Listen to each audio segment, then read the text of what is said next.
focus for impact. It will give us direction as to what kind of programs are we going to employ so that we are able to realize what is in the National Strategic Plan as well as the Provincial Implementation Plan. So let us receive this information, and colleagues, let's try to capture whatever information that is here that is going to assist us going forward as a province. I think we are going to do things differently. This information is going to give us direction. You are welcome, colleagues. Thank you very much. Let me hand over to my colleague here. Thank you so much, Ntate Tisetso. Colleagues, my name is Letlhogonolo Makula from the Women Sciences Research Council. I'll be co-facilitating with Ntate Pitso today. I'm noting that there seem to be quite a lot of colleagues that have connected online. We have about 40 now. So we are just going to go through the program just to make sure that we still stick to time. The weather is also not good, so we hope that by 2:30 we will still be able to leave the venue. So Thabo, if you can just display the venue just for us to see how the plans for the day are going to be unfolding. We are going to start off with welcome address from Dr. Joseph Woodring, who's the Associate Director for Science at the Center for Disease Control and Prevention. And he is one of the people that we've been working closely with to prepare the presentations and the report. So, obviously part of a bigger team. So we are happy to have you here as well. And then we'll move along to the presentation by the HSRC team that is led by Professor Kangalani Zuma, who would also come be joined by other HSRC colleagues that would also share certain sections of the presentations. And then we are going to have engagements just to reflect on the presentation, but also look at what does it mean in terms of what is happening in the province. We have HSRC, CDC, SANAC, facilitators in your table that are meant to support and guide some of these discussions that are going to unfold. So we have about 45 minutes allocated to that. After that, we are going to allow you, so each table will just have a representative that can just summarize the discussions that unfolded in that 45 minutes, just to give us context in terms of what really the group thought in relation to the specific questions that were allocated there. And then we're going to have a tea break. We're hoping that it will be a working tea break, noting that we are running a bit behind. And then we will allow the province to also just give reflections on the findings and also the discussions that happened today. We have an evaluation form.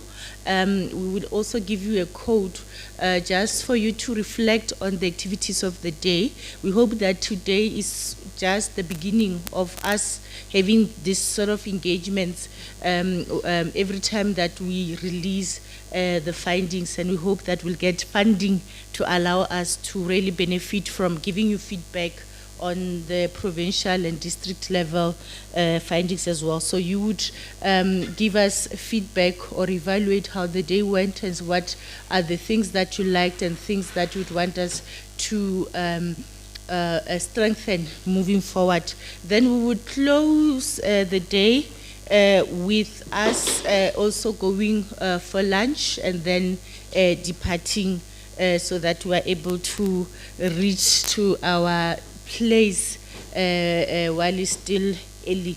So without any waste of time, colleagues, I'm going to see, I hope that colleagues were able to scan and complete the questions that we had spoken about earlier on around your reflections on the gallery and also your expectations of the day. I see my co-facilitator is still sorting out issues, so I'll just go through them. So the first question was about what your expectations are in terms of the event, and then some of the responses was the insights from Free State, female condom usage, to get the updated results, learn more on the findings, exposure, and what the drivers of the epidemic are. And then let's move on to the second question, Tabo. And then we also asked about what or how people felt about the gallery that was just displayed online. And then we have about 3 responses. I guess people were still going to connect and respond to that. We encourage you to do that while the day is also going. Excited about inclusion, need for collaboration, and also feeling sad after looking or reviewing that gallery. The last question around what makes you unique. I am me. That's what makes me unique. I am me. No one can replace me. I'm a patient person, charisma and easy to call. Humility and dedication. So those are some of the responses that we've received so far. But I believe that colleagues can also, those of you that have not had an opportunity to do so, will be assisted to go through the Mentimeter. So without any waste of time, colleagues, I'm going to call upon Dr. Joseph Woodring for an address as a representative from CDC. Thank you so much.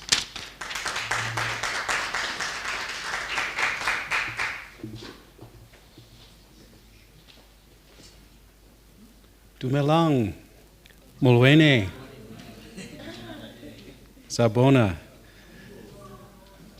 So I'd like to congratulate the HSRC, its partners, and the government of South Africa for completing what is the 6th National HIV Household Survey, and for an impressive legacy of leading national HIV surveys in South Africa over the past 20 years.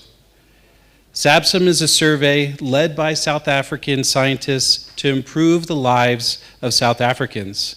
As such, SABSSM demonstrates how investment in key partners and institutions has established a legacy of country-owned data, infrastructure, and capacity to respond to current and future health threats.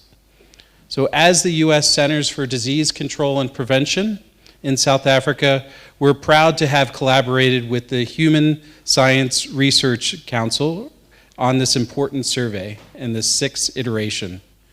We've been partnering with the HSRC since 2005 to complete the SABSSM survey through financial and technical support.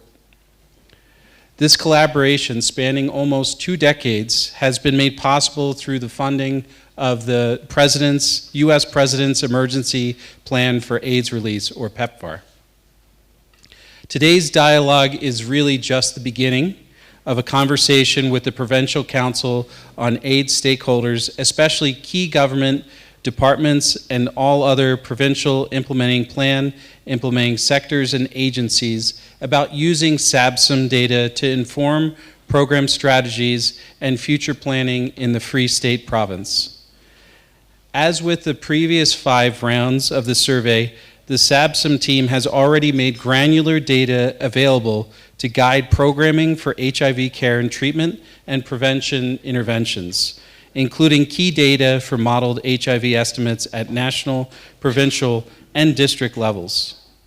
So the findings at the national level are very encouraging and demonstrate how South Africa's HIV policies and programs have contributed to a stabilizing HIV epidemic, increasing levels of population viral load suppression, and we see promising trends in HIV prevalence and incidence among adolescent girls and young women. So this survey has helped us understand where we have made great progress and which areas we need to focus on in the future. With these data, we can strengthen our programs on HIV prevention, including testing, especially for men and youth. As we discuss the results of SABSSM 6 and their implications for the HIV response in the Free State Province, let us please remember, as was shown in the picture gallery, when the survey was first conducted 2 decades ago in 2002. from a time when treatment was not readily accessed and where there is more hope than despair, we now have highly effective treatment that is widely and freely available. This treatment not only preserves lives, health, families, and communities, we now know that ART prevents onward transmission of the virus. This is the foundation of U equals U, or undetectable equals untransmittable. A person on ART with an undetectable viral load has zero risk of transmitting HIV to their partner. Zero risk.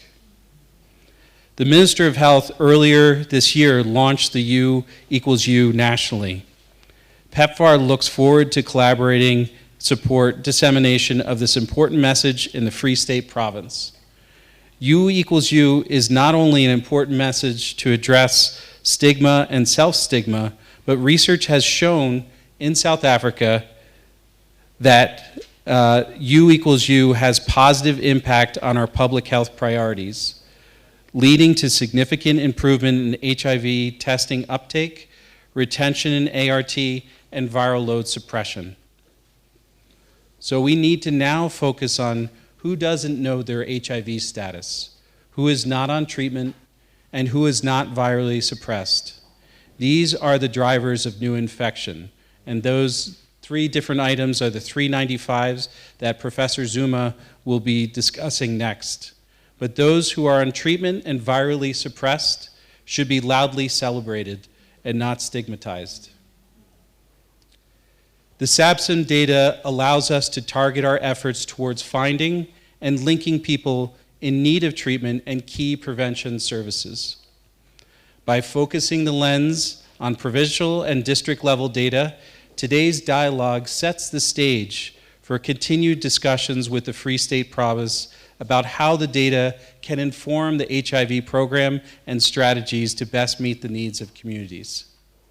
Finally, I would like to sincerely acknowledge and thank the more than 6,000 residents of the Free State Province who contributed to SABSSM 6 by opening their doors to the HSRC teams and participating in this study. Thank you, and I look forward to today's discussions.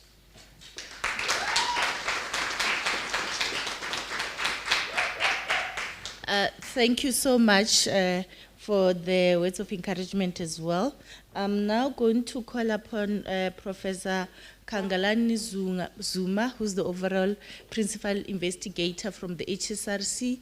He will be joined by Dr. Rinzizani Magobo, who's the one of the project managers and the senior research specialist to also share the findings for the Free State colleagues. Please, a warm welcome to them. Thanks.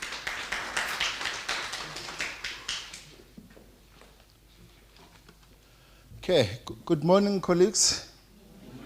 I hope because it's our Heritage Month, colleagues will accept and allow me to do the presentation when Free State. Can I do it in Sesotho? Yes. Okay. All right. Now.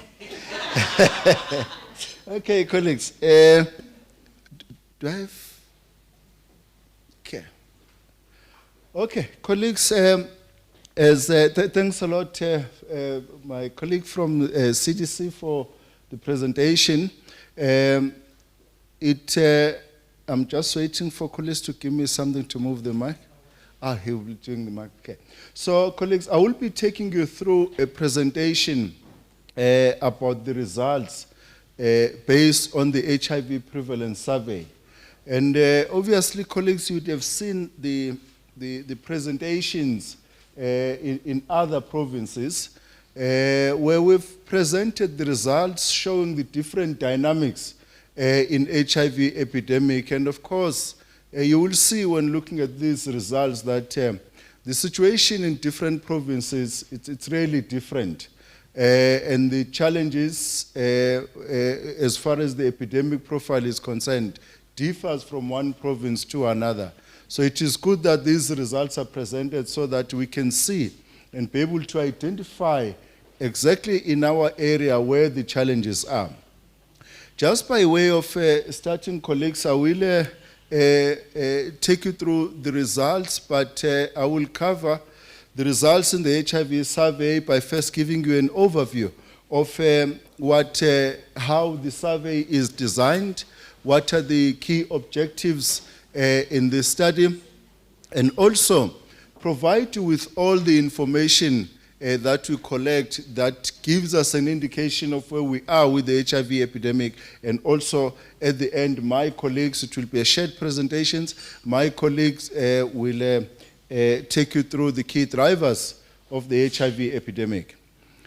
Now, colleagues, this is a study that, again, we've been together with CDC, PEPFAR, working on this project for a number of years. And to that, colleagues, we're really grateful for the support that we get from CDC, both financially and also in conducting this research as a partner.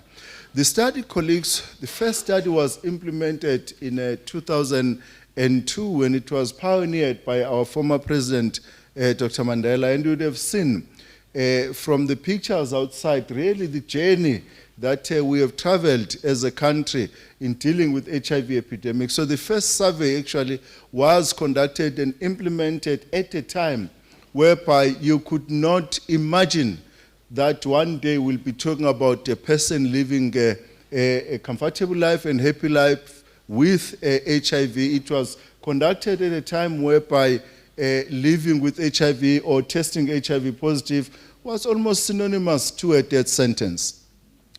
And the study has expanded in scope in the sense that when we started, it was a national survey providing results at a national level as well as a provincial level, but within household taking only a few group or a few individuals within a household to participate.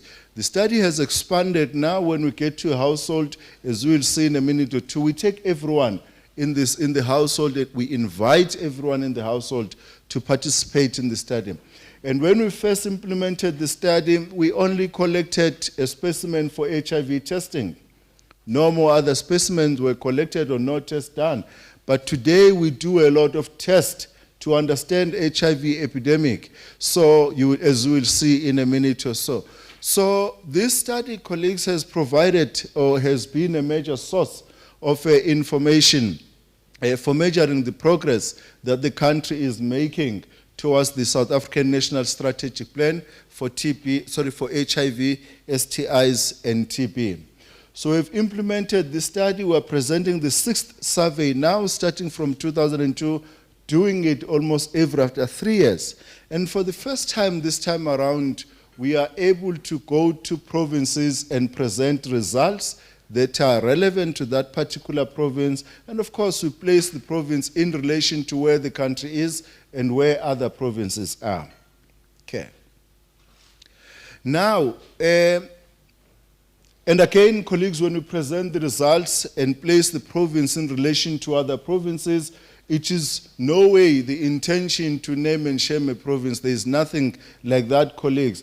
But it's actually to show that what is happening in one province might actually be different to that which is happening in another province. So now we need to learn from each other in how have they dealt with the situation. As you will see the results in Free State, they are in a way very different to what we saw in other provinces.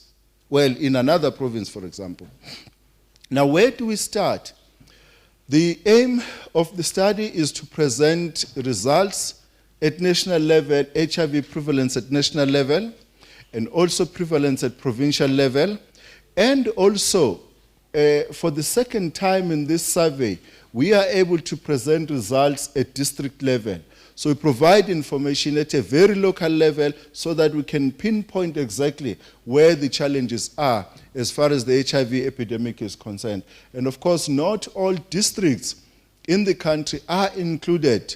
That is, it's not all the districts that we have sufficient information, collected enough information to be able to present those results. But as you will see, a total of 33 districts in the country, we have sufficient statistics to present at that level. So we present HIV prevalence, we present the statistics on the exposure to art, that's the proportion of people that are on antiretroviral treatment, and of course, we wouldn't be able to collect or test for this in 2002. So this is another sample that wasn't there in 2002, but we are collecting that information now. Viral load suppression, again, we collect and we're able to provide those results. Now, when it comes to HIV incidence, colleagues, we are only able to provide HIV incidence statistics at a national level. And the reason being, colleagues, maybe just to clarify, HIV prevalence is the cumulative number of people that are living with HIV. It doesn't matter when you were infected, as long as you're HIV positive, you are counted as part of the pool of people that are living with HIV. But HIV incidence, it's a statistics that is more relevant, but more difficult to actually obtain. The reason being, with HIV incidence, we look at how many people have been who were HIV negative at the beginning of the year, how many of them actually seroconverted and got infected with HIV by the end of the year. So that is about the most recent infections that we're looking at. That's the HIV incidence. Now that statistics is good in terms of understanding where the epidemic is actually moving. But of course, for us to be able to provide that statistics, you will need to have many people getting infected with HIV so that you can be able to compute it properly and precisely. Now, we are in a situation whereby as scientists, well, as public health people here, obviously, we don't want to see infections getting out of control. So we don't need that number to go high up. But for statisticians who are interested in counting and doing the calculations, their interest, obviously, is to have that as a large number. So fortunately, as public health people, there are very few incident cases. There are still incident cases in the country, but there are very few for us to be able to compute down at a very granular level. I hope I am making sense there. Now, how is this study designed, colleagues? Now, this is a national survey, a household-based survey, whereby the country is divided into what you call small area layers. These are geographical areas. Each and every area in the country, there are about 84,000 or so of them, and that database is housed by Statistics SA. In each of these small area layers, there are about 200 to 300 visiting points or dwelling units in that area. Now, as an institution, we randomly select over 2,000 of these small area layers. And we select them in such a way that we've got sufficient numbers of the small area layers by province. So that's the strata. And we also have sufficient small area layers by districts, and we have selected in the districts that are part of the study, we've selected 27 districts where PEPFAR program is actually active in that district. And then over and above that, we selected 6 districts that which the National Department of Health identified them as important districts to be included in the survey. So we've got 33 districts that are part of this study. So it is stratified at that level, and also by geotype, so that we are able to compare what is happening in urban areas, in tribal areas, as well as in the farms. Then, once the small area layer has been selected, we then do mapping and take that database of each and every mapped household, geocoded household. We then randomly select 15 visiting points in each and every one of these 2,500 or so dwelling units, so small area layers. So we then have such a large database of households. That's the second level of sampling. Then we go to a house that has been selected. We then invite everyone to participate in this study. So you can see that this is a multi-stage, stratified random sample, and we call it a cluster random sample because in each of the small area layers, we take a cluster of 15 households. So this methodology has been validated in many other surveys. in the country. We've done it a number of times, whereby we collect data using a questionnaire, as I'm going to show, and then we link the questionnaire with the specimen data so that we can analyze both behavioral data together with biomedical data. So persons of all ages are included in this study, and all members of the household are invited to participate, as already indicated. The data, colleagues, was collected from January 2022 up to April 2023, and that is why we call the survey SABSSM 2022. So this is the map, just showing each dot there is the small area layer. So it can look a small dot, but it's a very big area with 15 households selected in each and every one of these dots. Now, what do we do once we get to a household? We've got a questionnaire that is administered by or responded to by the head of the household. Now, with that questionnaire, we collect information about the household situation, the household listing, and also some information about the household situation. And then we administer another questionnaire once we've identified that there are so many individuals within this household, because we would have conducted a household census. We then, if there is a child that is younger than 12 years, for example, we have a questionnaire that we administer to that child. We call it a parent-child questionnaire. The parent or a guardian so we call it a parent-guardian questionnaire. The parent or a guardian responds to that questionnaire, responding to questions that are about the child. But when it comes to specimen collection, then we collect specimen from that child under the age of 12 years. Then we have another questionnaire. We call it a children questionnaire that is administered to children who are aged 12 to 14. These young ones, they respond to this questionnaire themselves without the presence of a parent. Because also we have other confidential questions that are asked about their sexual behavior, although at a minimal level. Then we have another more detailed questionnaire which is administered to adults aged 15 years and above.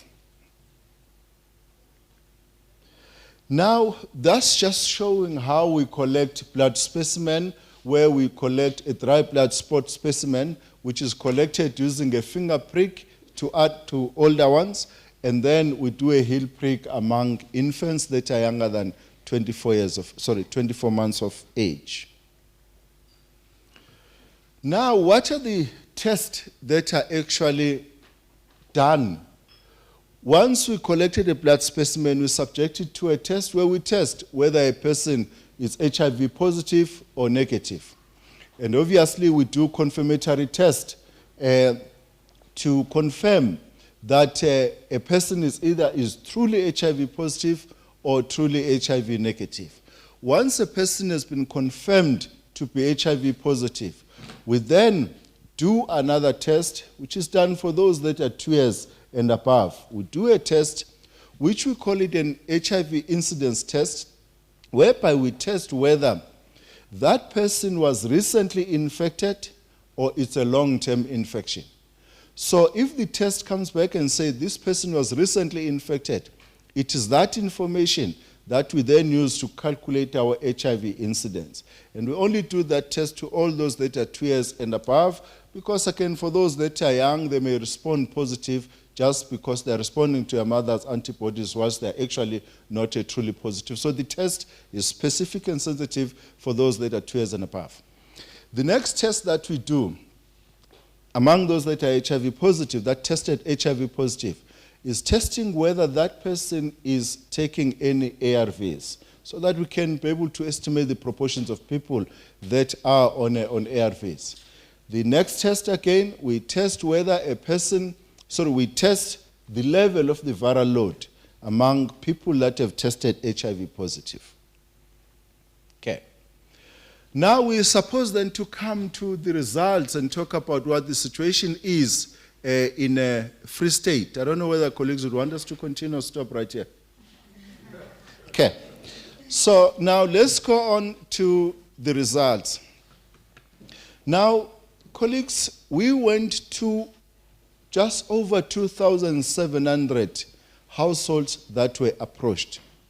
Of these households, 95.2% of them were found to be valid. Valid in the sense that these are households that were confirmed, these are dwelling units that were confirmed to be households. There were people living in there, they were not only businesses or institutional facilities. And then of these valid households, 2,594 of them agreed to complete a questionnaire. Now that puts us at about 86.7% response rate at household level. Now, colleagues, it's very important that in surveys we work together here going forward. Hopefully we'll be able to do the next survey and we work together in improving that statistics, where we encourage people to participate in these surveys, especially at household level, because if we don't get approval to conduct a study at household level, we actually lose the possibility of including everyone that is within the household. So household participation is key for us. And you can see, colleagues, what is happening there, that once a household has agreed that we can conduct the study, all of a sudden, of 6,514 people that were eligible to participate, 98% of them were interviewed. So, meaning that actually, once our data collectors are allowed to get to the household, they are accepted to continue or conducting the interviews. So it is getting permission to conduct the study from the heads of the households that is important, and that is the limiting factor. And we need to work together, colleagues, going forward. When we talk about now preparing for the next survey, these are the areas that we need to work together to discuss ways in which we can improve household participation, why people don't want to participate, and how do we remedy that. Now, colleagues, the interesting aspect in Free State again, which hasn't been seen in other provinces, is that participation rate among males was higher than among females at 98%, and that is completing the questionnaire. And ordinarily, males are less likely to participate than females. That has been the challenge in these surveys. And also you look at HIV prevalence, sorry, not HIV prevalence, because once we administer a questionnaire, it's done. We move on to inviting a person to complete or to provide a blood specimen. Then a person can either agree or refuse. So there are people who would agree to complete a questionnaire, but refuse to provide a blood specimen. In Free State, among males, 86.5% of them agreed to provide a blood specimen, which is higher than, I beg your pardon? Oh, okay. Yes. Yes. Indeed, that does worth a round of applause because we hardly see it in other provinces. And it's higher than among females. So again, we need to continue encouraging males to participate in these surveys. And of course, we also need to further encourage them to get tested, get to know their results, and be linked to care. So we see that they are doing something right, so we need to take it further, colleagues. So again, so this is the participation which was really great in Free State when it comes to completing the questionnaire and also coming to complete the blood specimen. Of course, we can still improve in studies, but again, the results were, well, participation rate was quite encouraging. Now, let's come to HIV prevalence. The proportion of people living with HIV in a Free State is 15.6%, which translates to a total of 450,000 people living with HIV in the province. And now these statistics of 15.6%, it's lower than what we observed or what we found in 2017, which was at 17%, which translated to a total of 480,000 people that were living with HIV. Again, colleagues, we need to interpret these statistics in the context of people being on treatment, people living longer because they are on ARVs, but also we need to interpret this in the context of people still getting infected with HIV.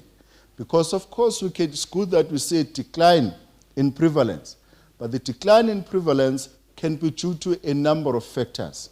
A simple example is, if we have 480,000 people that are living with HIV right now, in 5 to 10 years' time, more children are born HIV negative, so our denominator gets big. That is the numbers of people living in the country. The prevalence as a percentage will go down because it's a function of how many people are in the country. And if people are kept on ARVs and they live longer, at any time that we do a survey, that 450,000 will always be there because people are living longer. But if we've got people that are not taking ARVs and they are not virally suppressed and they die, unfortunately, and we still have more people getting infected with HIV, if 50,000 of these people were to die because they are not on ARVs, and 50,000 were to be recently infected by those who are not virally suppressed, the 450,000 will remain the same. But what makes that 450,000 would have been people who have died and people who have been infected. So we always need to interpret these statistics and be mindful of that. We need to always understand where these numbers are coming from. But again, it is good that 450,000 people in a way are most likely to be those that, some of them, those that would have been on treatment and lived longer. And I'm saying this because I've seen the numbers, but let's see what the numbers are saying. So I'm just highlighting the context around which we need to interpret these results, but that has been causing confusion, colleagues. And again, colleagues, the contest about who has the largest number of people living with HIV, who has the lowest prevalence, should not be there. The contest should be about how many of people living with HIV in our province, how many of them are on ARVs, and how many of them are virally suppressed. Because you can have an area or a province that has the fewest number of people living with HIV, that's good news. But if all of them are not on ARVs and all of them are not virally suppressed, you actually have a pool of people that are ready to lead to an exploded epidemic. So we always need to keep that in mind when we interpret these statistics. Okay, colleagues.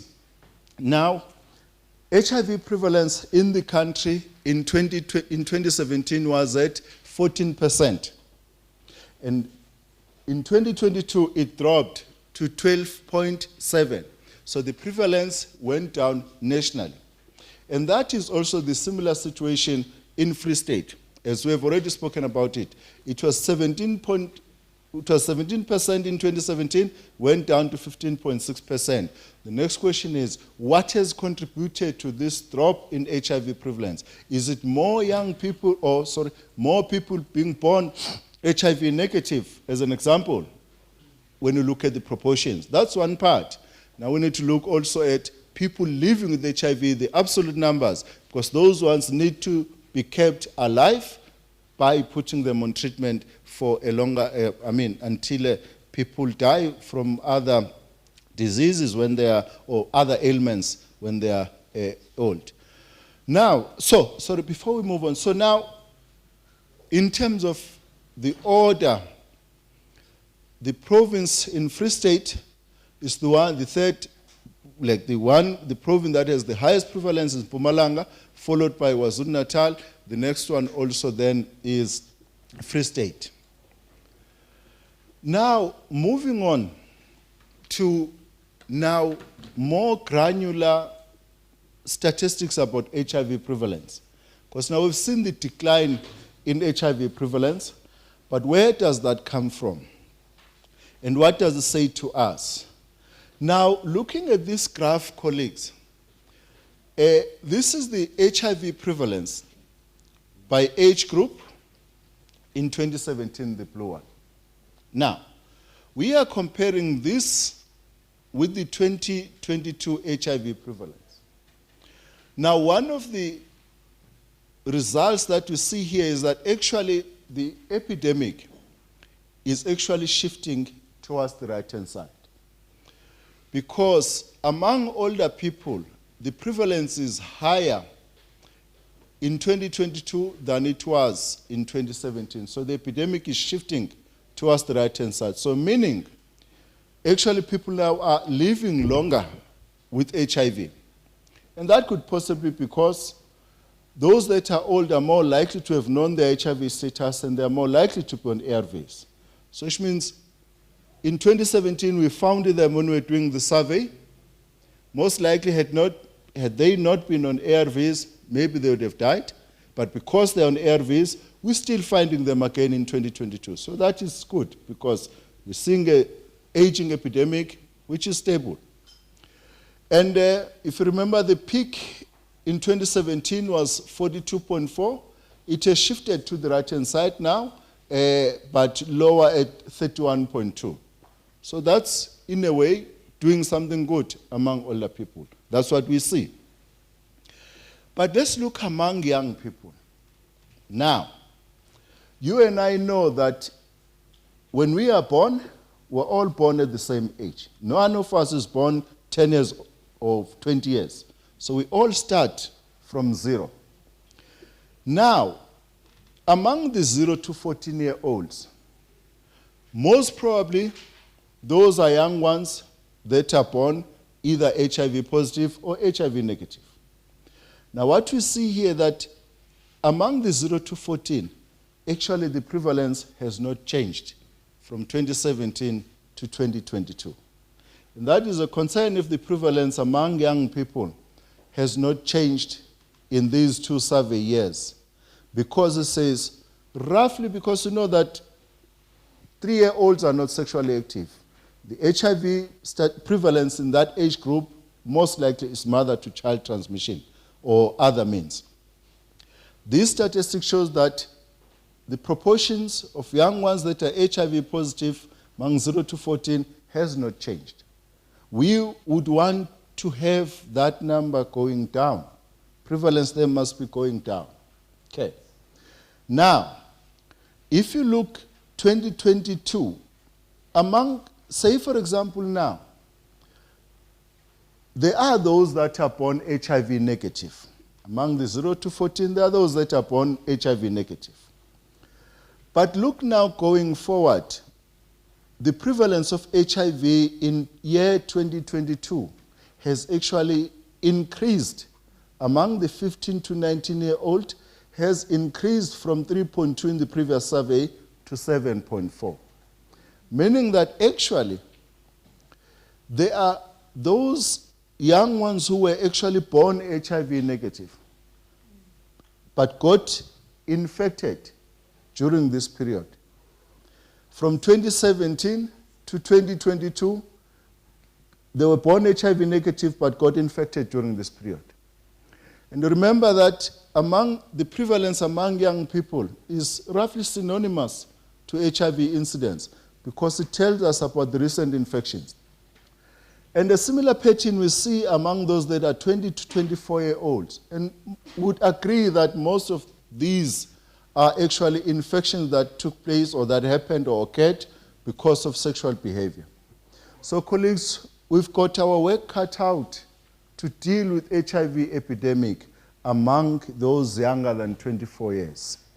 It is concerning that with all the efforts that are being put in place, we still have high prevalence of HIV among young children compared to, in this survey year, compared to what we had in the previous survey. So this says to us, we need to work harder. We need to pull everything that we can pull together to fight HIV epidemic, to prevent HIV infections among young people. Okay. Now let's move on. Now, HIV prevalence, again we see that females generally more likely to be infected with HIV compared to males. And of course, a big part of it is because of our biological makeup. that there's high risk of HIV transmission from males to females than the other way around. That's one of the biggest contributing factor. And so females are generally at higher risk of HIV infections compared to males by age. And also HIV prevalence was found to be highest in the rural areas, followed by the rural formal areas, the farms, and then least in the rural areas, and that least in urban areas, and that pattern was also similarly seen among males, except that males in rural areas, similarly females in rural areas and males in rural areas had the highest HIV prevalence. Now, by district, colleagues, as indicated earlier on, that not all districts were actually included. Hopefully funding permits, in future we'll be able to include more districts. 3 districts were actually part of the 33 districts that I spoke about: Thabo Mofutsanyana, Lojeleputswa, and also Mangaung, were the districts that we have sufficient information in those districts. Now, what do you see there? Mangaung, in terms of HIV prevalence, had the highest prevalence of HIV. In Mangaung, had the highest prevalence of HIV at 18.7%. Now, let's come to antiretroviral treatment. Again, in 2017, as a country, we were at 63.7% people reporting to be on ARVs, and that increased to 80.9%. Now, in the province of Free State, we also see a similar increase in similar increase in the proportions of people that are on ARVs. We are at 81.3% of people living with HIV who are on treatment. And again, if you remember, when I presented the prevalence, if you look at the example in Mpumalanga had the highest HIV prevalence, if you remember. But in terms of the proportions, it's actually number 4. So it had the highest prevalence, but it did not also have the highest proportions of people who are on ARVs. Because what you want to have is, you want, in areas where you've got high prevalence, you also want to have more people being on ARVs so that we can quickly achieve viral suppressions. But if it's the other way around, then we have a problem, and that is what we need to deal with. Now, overall, antiretroviral treatment, as we said, 81.3% of people in the province were on ARVs, of the 450,000 living with HIV. So this means that actually we have about 84,000 people in the province who are living with HIV and who are not on treatment. Because from the 450,000 living with HIV, 81.3% of them are, only 81.3% of them are on ARVs, meaning that 84,000 of them are not on ARVs. And most likely, those that are not on ARVs are also not virally suppressed. And if they are not virally suppressed, the risk of HIV transmission is much higher. As we have seen, that when people are virally suppressed, the chances of transmitting the virus to the next person is actually it's 0.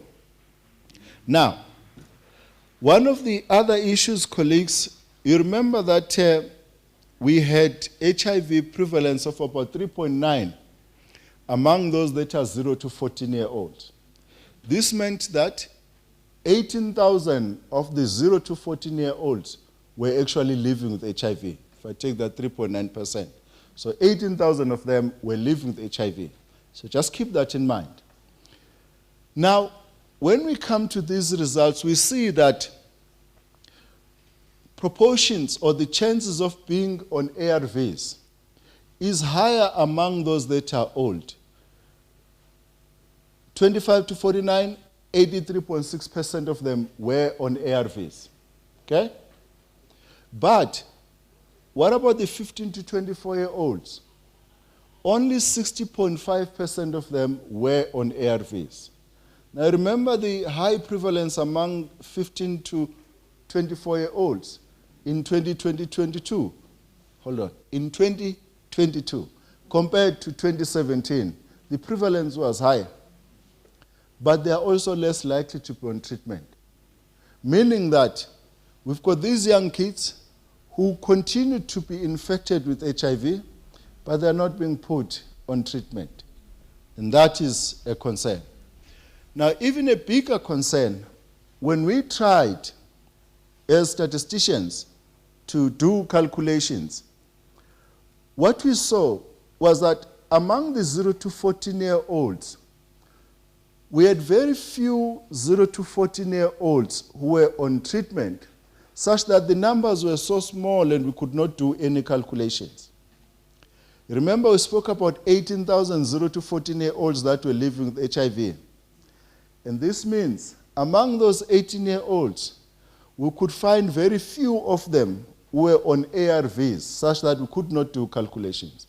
So the fact that there is no statistics presented there is a concern, because it says we've got as many as 18,000 young ones living with HIV who are not on ARVs. And that is a concern that we need to attend to. And if they are 14 years soon, they will start exploring and having sexual intercourse. Most likely they don't even know their HIV status. Most likely then not being on ARVs, they are not virally suppressed. And we continuously have this pool of young ones that are exposed to this risk of HIV infection. And that is a concern that we need to deal with, colleagues. Okay, let's move on, colleagues. And again, the districts that had the highest prevalence, one would want to see those districts also having the highest proportions of people on ARVs. Because if you have more people living with HIV, you also want to have more of them being put on treatment. Mangaung was a district with the highest prevalence of HIV, remember about 18.7%, but it is the district whereby we found the fewest people on ARVs. And remember, if people are not on ARVs, then they are more likely not to be virally suppressed. And that is a concern, colleagues. So again, we need to look at these statistics with that mindset. So how about the viral load? Well, again, there's been improvement in terms of the viral load suppression. And I must just indicate that the cutoff point in surveillance in this study was that of 1,000 copies. So anyone that was found to have less than 1,000 copies was indicated to be virally suppressed. So we are at 81%. This is the population viral load. That means people who are living with HIV, whether they are on ARVs or not, we're testing their viral load. And we found that 81% of people that were living with HIV in the province were virally suppressed. And of course, we know that our target is that it should be improved to the 90s, 95. Again, viral load suppression, colleagues, females were more likely to be virally suppressed compared to males. And also, those that are old, as you can see there, were more likely to be virally suppressed compared to children. They were least likely to be virally suppressed, the children. And you don't need to look far, because few of them were on ARVs, and hence they are less likely to be virally suppressed because they are not on treatment. So they are at 62.8% in terms of viral load suppression. Again, it's now the Thabo Mofutanyane that had the list of people who were virally suppressed.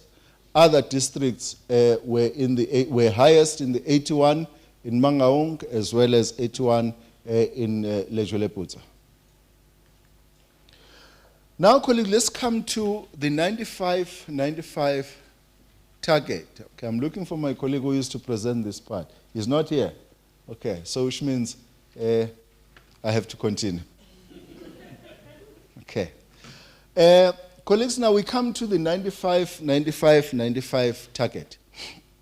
As you remember, the first 95 is that those people who are living with HIV, 95% of them should know their HIV status. Okay.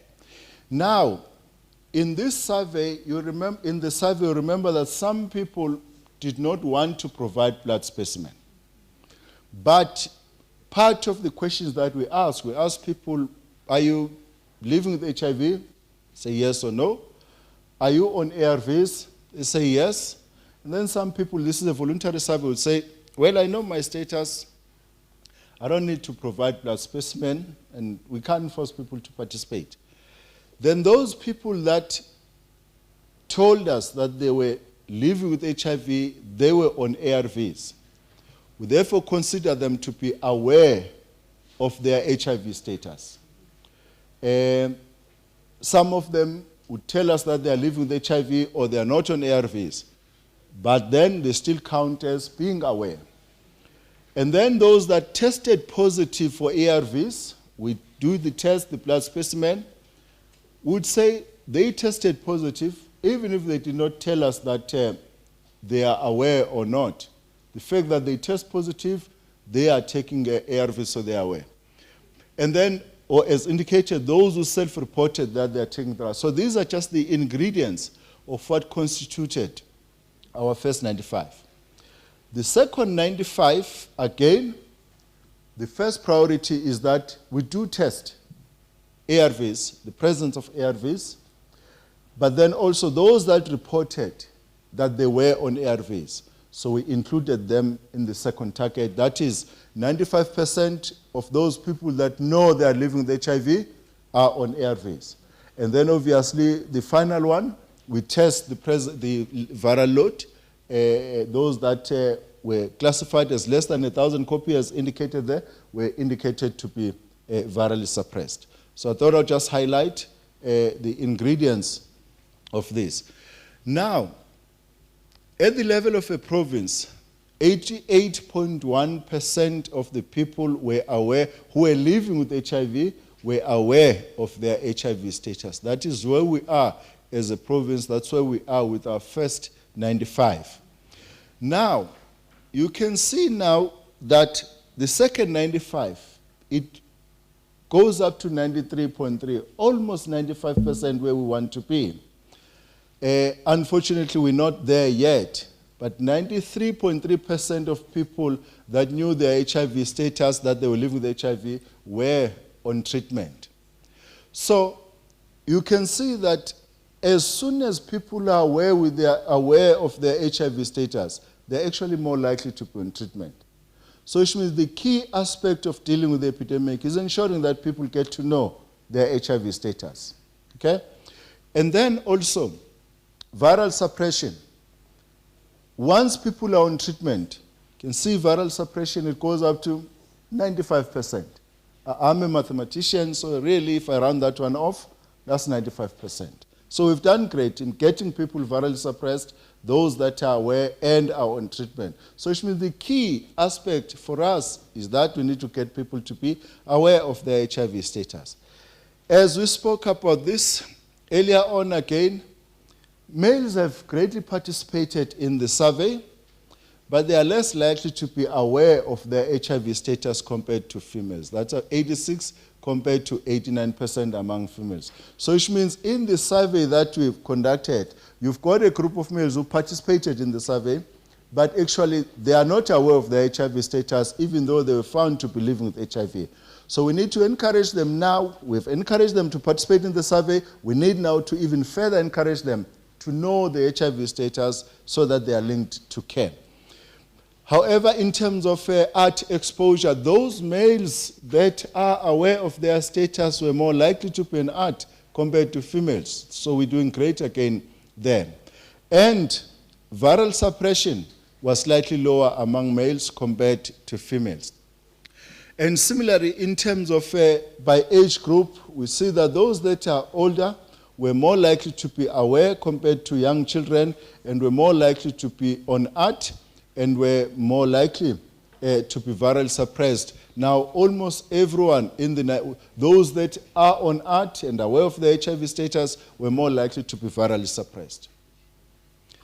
And looking at the statistics by district in Lejweleputswa, it was a district with the highest proportions of people who were living with HIV who knew their HIV status compared to other districts.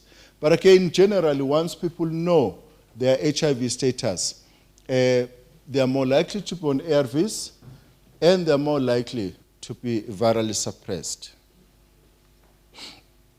Now, we've been talking about people now who do not know their HIV status. We've been talking about people who are not on treatment. But the question then is, who are these people that are not on treatment? Who are these people that we are missing?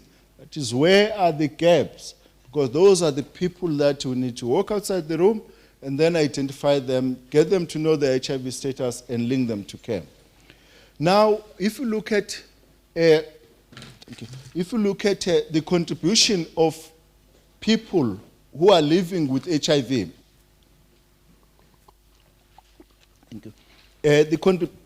the people who are living with HIV, 62.8% of them are those that were 25 to 49 years. 10.8% of them were children or those 15 to 24 years. And then 26.4% of them are those that are 50 years and above. Now let's look at the percentage of people who are living with HIV but are not aware of their HIV status. Because those are people, again, that we need to focus on. 27.5% of people who are living with HIV and not aware of the HIV status were children aged 15 to 24 years. You remember how 22 statistics were higher than 2017 among children. And again, it shows here that most of them actually do not know that they are living with HIV. And again, 50.7% of those were people who were aged 25 to 49 years. So we still have adults who are living with HIV but do not know their HIV status and don't know that they are living with HIV. And even worse, we've got the 50 years and above, people who've been aware that there is HIV.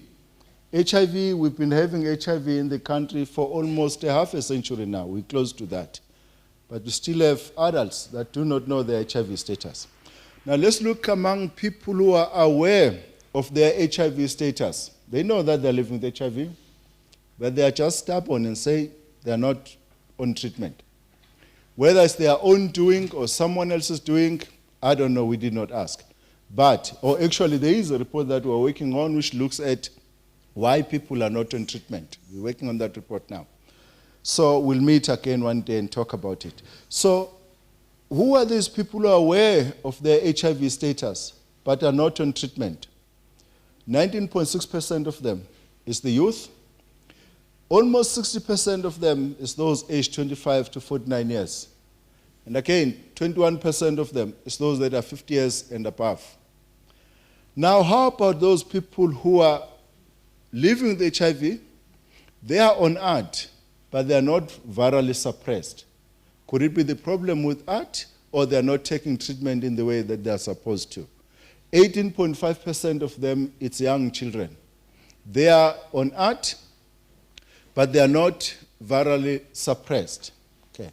And some of as you would have read somewhere, some of these cases would be young children who are living with HIV. They are not aware that they're living with HIV, but they're on ART because they were born HIV positive.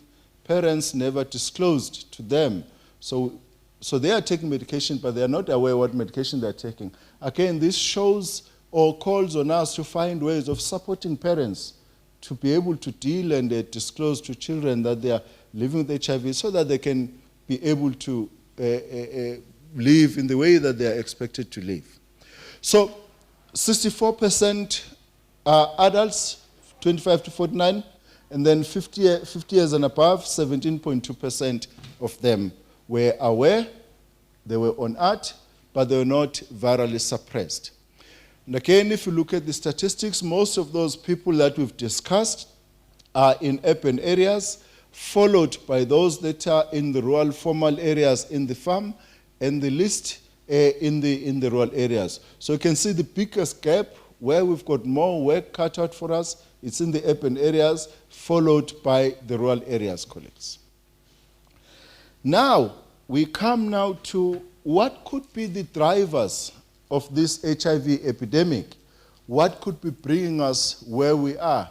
Then my colleague Rinditsane will take us through that. Ndolebo. Thank you so much, Prof. So mine would be just to take you through some of the key drivers of HIV that we have identified in the survey. These are not all, these are selected. The first one would be sexual debut, defined by engaging in sexual activities before the age of 15. And here our target group was the youth aged 15 years to 24. So at a national level, we saw a decline in the proportion of youth who reported engaging in sexual activities before the age of 15, from 13% to 11.2%. And in Free State, we also saw a decline from 13.7% in 2017 to 9.2% in 2022. And when we stratify sexual debut by demographics, we saw that more males, which is more than twofolds, reported having engaged in sexual activities before the age of 15 compared to their female counterparts at 5.7%. And majority of those reported that they were coming from, they resided in urban areas. And by district, the highest proportion was those coming from Mangahu. The other driver is multiple sexual partners in the last 12 months, defined by having 2 or more sexual partners. So here we looked at respondents aged 15 years and above. So having multiple sexual partners at a national level, we saw a decline from 10.8% in 2017 to 8.9% in 2022. It was the same in Free State, where 13% was reported in 2017, and then there was a decline in 2022 at 7.8%. We stratified having multiple sexual partners by demographics, and again, we saw that males, more than twofolds, reported having multiple sexual partners than their female counterparts at 4.7%. And when we look at age, the highest proportion was among those aged 15 to 24 at 12.8%. When we look at the district, multiple sexual partner by district, the highest proportion was in Thabo Mofokeng, and also the highest proportion was among those residing in urban areas. The other driver that we identified was the condom use during the most recent sexual partner. So at a national level of concern is that there has been a decline in the proportion of people who are sexually active who reported using condom, which was 39% in 2017, down to 31.8% in 2022. And this was also seen in the Free State, where there was a decline in the proportion of people who reported that they use a condom during the most recent sexual encounter, from 42.5% to 34.8%. We also looked at the consistency of condom use with the last sexual partner. At a national level, 50% of the respondents said that they'd never used condom with their last sexual partner, while only 6.3% said that they use a condom almost every time. And in Free State, the proportion was almost the same as a national at 49.2% of those who reported that they never used a condom with their most recent partner, wherein 22.7% reported that they use a condom every time. When we stratify this by district, The proportions of people who reported using condom every time was the same across all the 3 districts at 23%. However, when you look at those who said that they never use a condom, Mangaung was the highest at 57.2%. The other factor or the key driver is the self-reported circumcision. At a national level, we saw an increase in the proportion of males who self-reported that they were circumcised from 60% to 63.7%. And this was the same also in the province, where we saw an increase from 57.2% to 59.2%. Stratified by age and locality type, we saw that the highest proportion of people who self-reported, or the males who self-reported that they were circumcised, was among those aged 25 to 49, with majority of the respondents coming from the tribal areas. Then we stratify by district type, where we saw that the lowest proportion of male who reported being circumcised was in Mangaung, amongst those aged 15 to 24, and also among those aged 25 to 34 and 25 to 49. So Mangaung in general had the lowest proportion of males who reported that they were circumcised. And then we also look at the circumcision type, where we compare the medical circumcision versus traditional circumcision. At a national level, 60% of males reported that they were medically circumcised versus 39.2% who said that they were traditionally circumcised. And in the Free State, 72% of males reported that they were medically circumcised compared to 26.4% of those who said they were traditionally circumcised.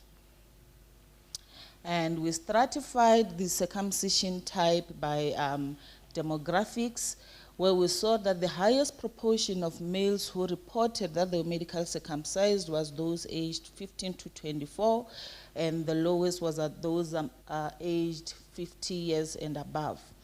And when we look at circumcision type by locality, the highest proportion of medical circumcision was among those residing in urban areas. And by district, the medical circumcision ranged from 63.1% in Mangaung and highest in Lijuela-Puzwa at 71.4%. The other factor was the awareness and uptake of PrEP among individuals who are sexually active. So here we looked at the awareness, those who reported that they've ever taken PrEP, those who are currently taking PrEP, and those who are willing to take PrEP.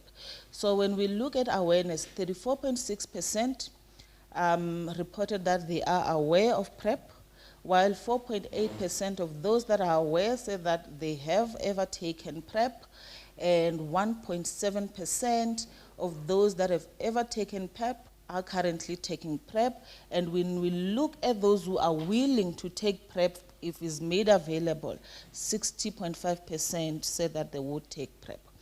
And when we look at this by district type, Mangaung again had the lowest number of people who are aware of PrEP and those who have ever taken PrEP.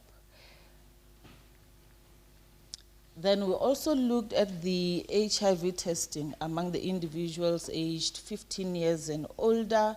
And if you look at this bar graph, we just stratified by gender.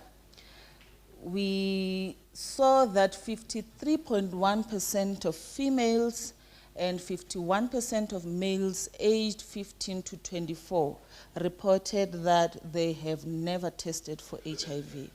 And among those aged 25 to 49 years old, the proportions were also almost the same, 22.8% of males and 21.6% of females said that they had never tested for HIV. And among those aged 50 years and older, the proportions were almost the same, which the picture here is slightly different to other provinces where we saw that more males were reporting that they've never tested for HIV. So with the 50 years and older, it was 29.9% among females and 28.4% of females and males who said that they never tested for HIV. So in light of these findings, colleagues, we draw conclusions where we saw that there was indeed a shift in the HIV epidemic curve towards the older age category, signaling a stabilizing epidemic. There is still disparities that persist by age in terms of the HIV prevalence, where we saw that the HIV prevalence is twofold higher among females aged 15 to 40 years old compared to their male counterparts in the same age group. There is also considerable improvements in the ART coverage and population level viral load suppression between 2017 and 2022. We also saw a viral load suppression that was lowest among the adolescents and youth aged 15 to 24 years at 62.8%, and among those residing in the rural areas or the farm areas. There are still gaps that continue in the continuum of HIV care, and especially among the youth aged 15 to 24 years, and among those who are residing in the urban areas. The prevalence of circumcision among males aged 15 to 40 years to 49 years, it fell below the national target, and this varied by district. And finally, PrEP awareness was at 34.6% and uptake 4.8%. We saw that there was a universal, it was universally low among the districts. However, the willingness to take PrEP was high at a provincial level at 60.5%. And some of the areas for consideration that we have put forward in light of the findings was that there needs to be a long-term strategy for care for individuals in an aging epidemic. There needs to be a heightened focus on the campaigns such as You Equal to You and other strategies to improve uptake and sustained use of ART, particularly among young people and adult male. There needs to be increased access and a need to address district-level gaps to improve access to HIV prevention, care, and treatment services.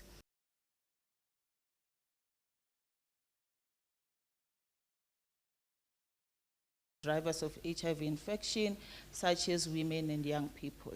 There also needs to be a shift of focus in the efforts to increase coverage of male circumcision and continued engagement with traditional houses, leaders, and practitioners to ensure maximum health benefit among circumcised males. And finally, there is a need to enhance accurate public health awareness and demand for effective HIV prevention measures, including HIV testing and counseling, condoms, and PrEP. And with that, colleagues, we would like to acknowledge our team of field workers without whom we were not going to be able to collect this data and be here in the province to present these findings to you. To them, we say thank you so much. We really appreciate their efforts, and we really thank their families for allowing them to be part of the SABSSM team, spending months away from them, fully committed, so that we can come here today and say this is what we have and this is how far we have come with the HIV journey. And this is them just saying thank you to South Africa. Yes. And we would also like to thank the consortiums and partners who have been working the journey with us, and these include the U.S. Centers for Disease Control and Prevention, South African Medical Research Council, the National Institute for Communicable Diseases, University of Cape Town, the National Department of Health, South African National AIDS Council, United Nations Children's Funds, and the United States Agency for International Development. And we can't leave out our funder, who is the US President's Emergency Plan for AIDS Relief, PEPFAR, through the US CDC. And also to applaud a team of the project management who steered this ship until today. Thank you so much, colleagues.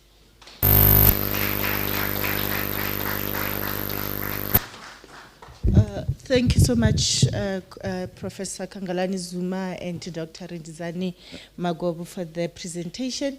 We are moving on to the session which involves you talking. We have done our part. It is now your time to talk. So, colleagues, as we had already indicated, there are facilitators there who will then go through the questions that are on your table and will also be displayed there. The specific questions that you have to deal with will then be allocated to you. We will give you 45 minutes. Colleagues that are online, we ask that you join us back at, what is the time now? 10:58. Okay, noting that we are going to, can you please join us at, it's almost 11. Can we just ask colleagues online to join us at 11:45 for feedback sessions? People would be just reporting back on some of the questions, to respond to these questions that you are also able to go through. Thank you, colleagues.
Good day, colleagues.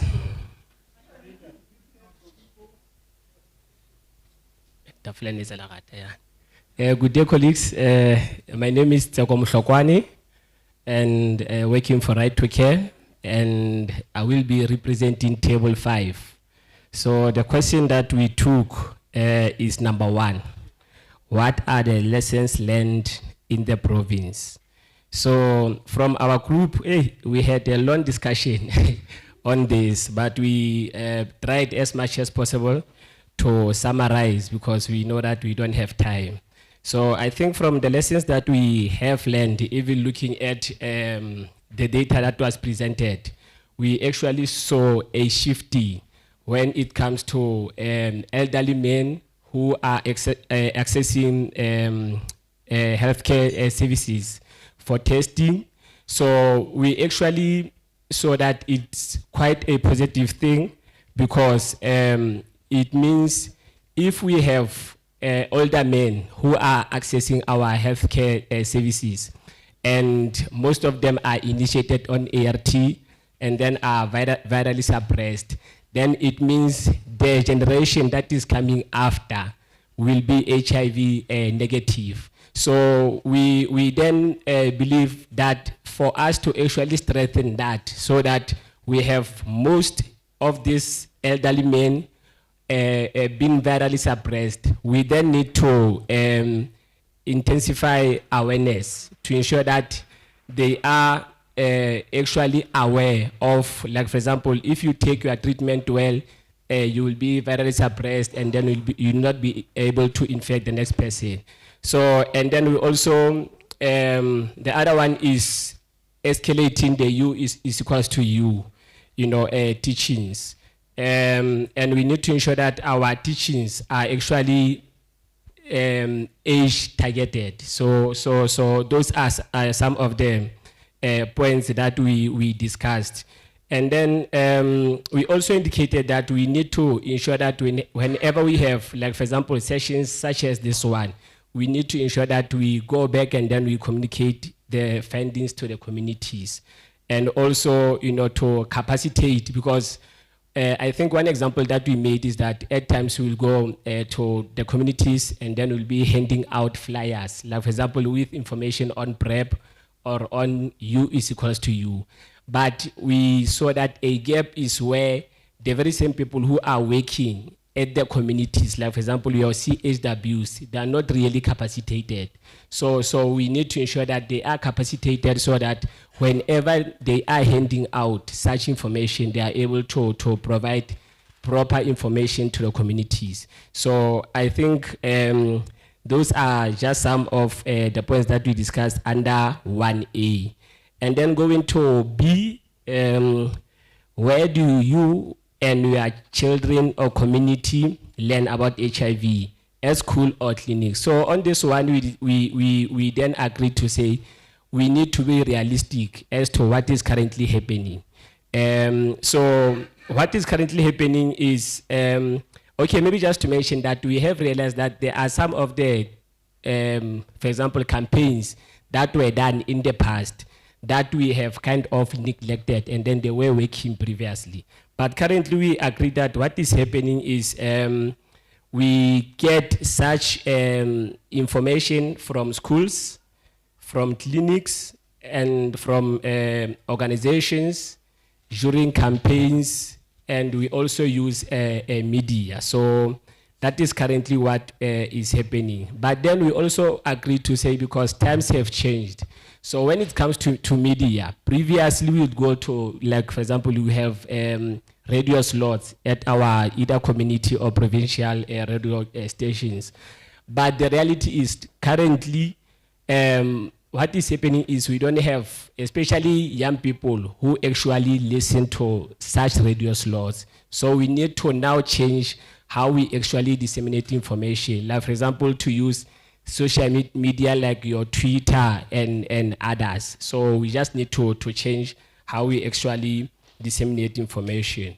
And also, we also indicated that we need to also capacitate, our school governing bodies and then also our traditional leaders. So those are just some of the points that we discussed.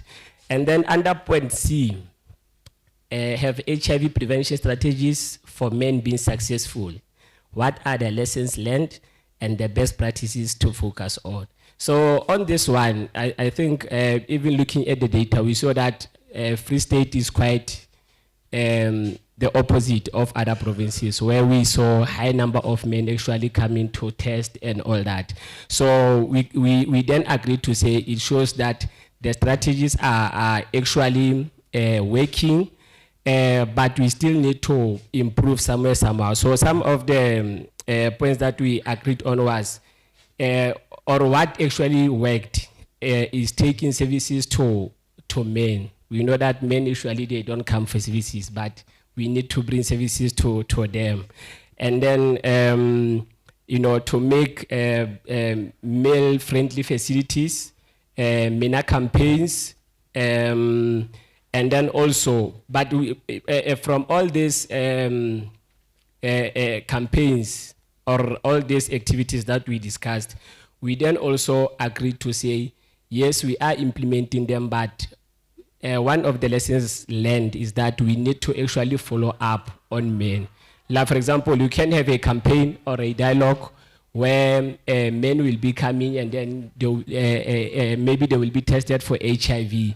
But we saw that when it comes to follow up, that is where we kind of miss them, because they will come for the campaign, they will test, one will test HIV positive, be initiated on ART, one will be negative and then be initiated on PrEP. But now the challenge is following up, them going back to their local facilities and continuing with treatment.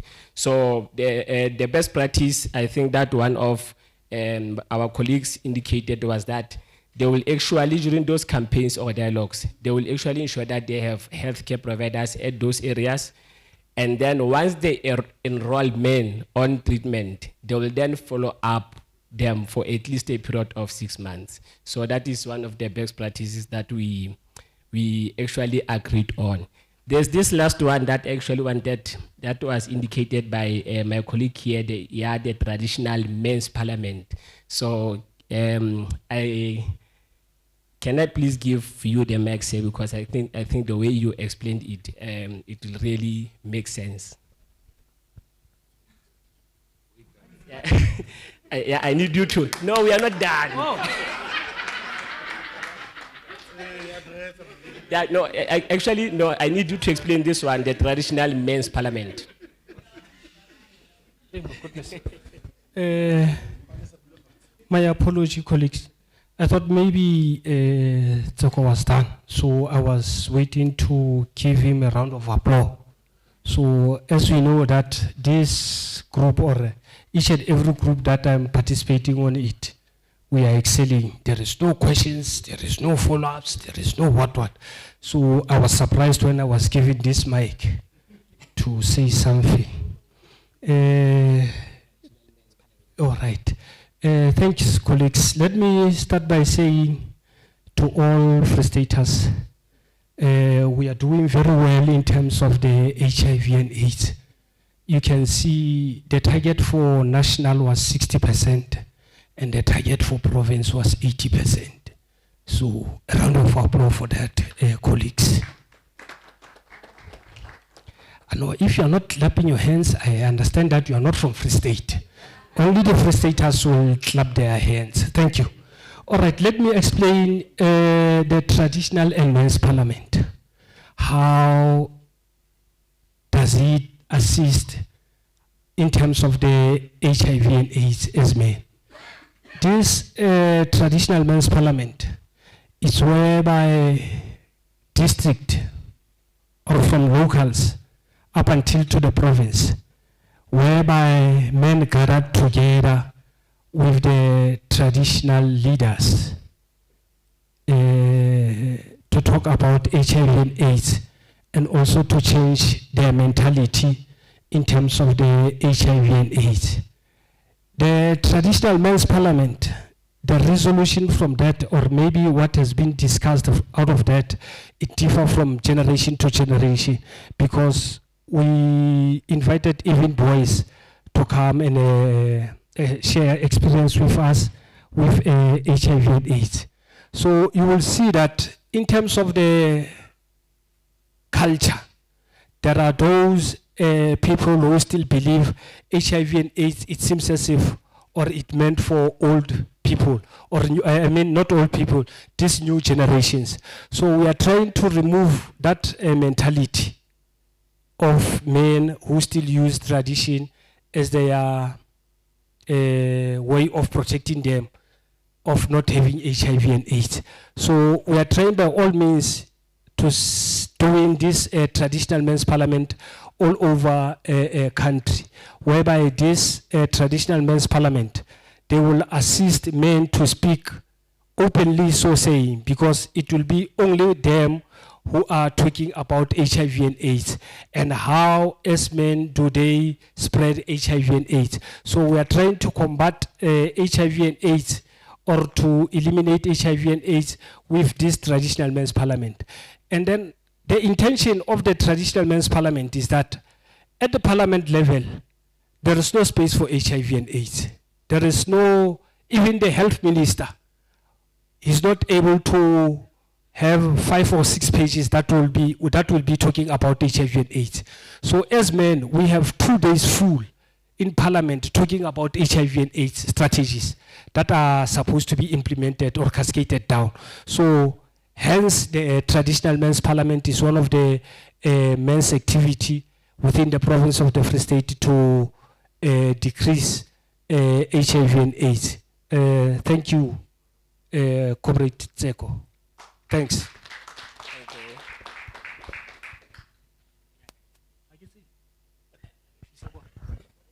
Any comment from the table? Questions? I don't know who is the MEC or MC. Ntato Pamisel Tsome, Mulat. Okay, no, it's fine. Tate was actually facilitating this. I believe there's a second group that is already given the mic so that they speak to their issues. This is the group that has the... It's table 7. Okay, thanks. Please go ahead. You can just stand up, introduce yourself. Okay, good. Okay, good. Is it good afternoon? Good afternoon, everybody. My name is Rosie.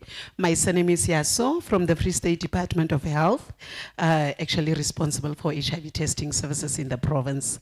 So at table 7, we had to respond to question number 3. The question is, what needs further strengthening in the province or in the district program? And we had 3 questions to actually respond to, or conversation starters. I would start with C, where it says, have HIV prevention strategies for men been successful? What are the best practices to focus on?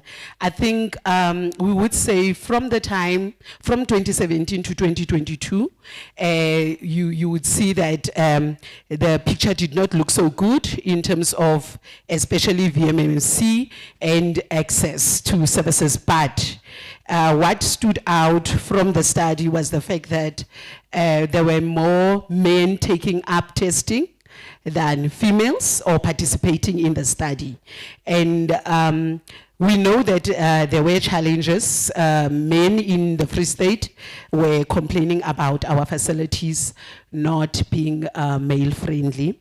But with good leadership or supportive leadership, and also increasing the human resources within our facilities, especially VMMC roving teams, and appointing clinical associates to actually provide the service, there has been an improvement. But there's a lot of work that has done in the districts where we had partner support, because you would see that we only have 2 districts which are PEPFAR supported, and VMMC was mostly driven from those districts, unlike your Mangaung Metro where partner support was a bit low. But moving forward with our sustainability plan, I think we would see even a much better picture when it comes to VMMC. And then collaboration, as I said, in terms of best practices with our partners, with our civil society sectors, especially the men's sector and the men's forums that my colleagues have already spoken about. I think that is where we are doing well, and we should actually just keep on emphasizing on that. And then the second question is, have youth prevention campaigns been successful at reaching its targeted audience? Now here there is a mixed picture. You'd find that in PEPFAR supported district, we had the DREAMS program, which was being implemented, and we have been reaching more girls in terms of our strategies for young people, and that seemed to have worked. However, we still need to focus on the adolescent boys and young men in order to improve our reach. But also when it comes to our prevention package in general, I think the reaction from our community is mixed in terms of you'd find that in our package you've got your condoms, you've got your PrEP, and then you have got your HIV testing that is happening. But then you'd find that condom distribution in our province is good. Our planning in terms of condoms, our supply chain, we are never out of condoms. We have got condom distribution happening within the community through the campaigns and outreach services by partners, but as well through the departmental outreach teams, which is the CHWs. So the distribution is happening. But then I think as a department, the gap is we probably do not have a good way of measuring or determining the usage in terms of the condoms. And then what also I think we also need to look at is when it comes to adolescent boys and girls, where do we find them? Where do we take our services? Because currently we are focusing on institutions of higher learning, where we are providing our services. But then also when I thought about the fact that men took up more testing during the study, it is where the services are happening. It's, for example, they do not want to come to our facilities, but because the testing was happening in the household, so it means that they want a different place than our clinics in order to access services. And as I've mentioned in the group, that in the province, that is the direction we are pushing for in terms of having areas or specific facilities which are providing male-friendly services. We have started with one in Mangaung Metro, which was exclusively a VMMC site, but that is one site that we are looking into increasing the package of interventions that are being provided for males, and the plan is to expand to other districts once this one is sufficiently funded and sufficiently staffed. Lastly, the question was, what has been the result of VMMC? And I think I have partly touched on it when it comes to the fact that VMMC was initially partner-driven, but the province has been increasingly appointing staff in order to ensure that we have more sites that are providing VMMC. And also, I think that what we also need to work on as a province is strengthening our relationship with the rural areas in order to strengthen the uptake of male circumcision in those areas. We see that VMMC seems to be lower in Mangaung, which is an urban area, but then with the plan that we have in place right now, especially having our VMMC side being able to attract more men for different types of services so that they are able to access the site. Thank you so much. Ndate Shauki, Meramitz, we have written a letter. We expect you to respond.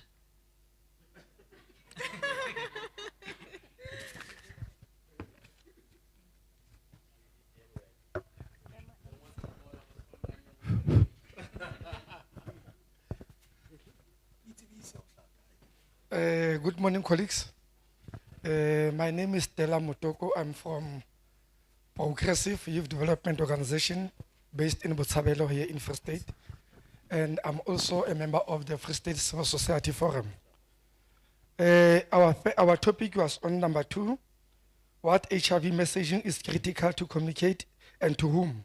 Point number 1, how do we reach and empower adolescent girls and young women? And where should we have focus and how? The first point we said as a group, we should have a friendly spaces for young people, like the friendly spaces in health facilities. If they are there, then we should beef them up and make sure that the topics that are within those youth spaces are talking the relevant message to the young people.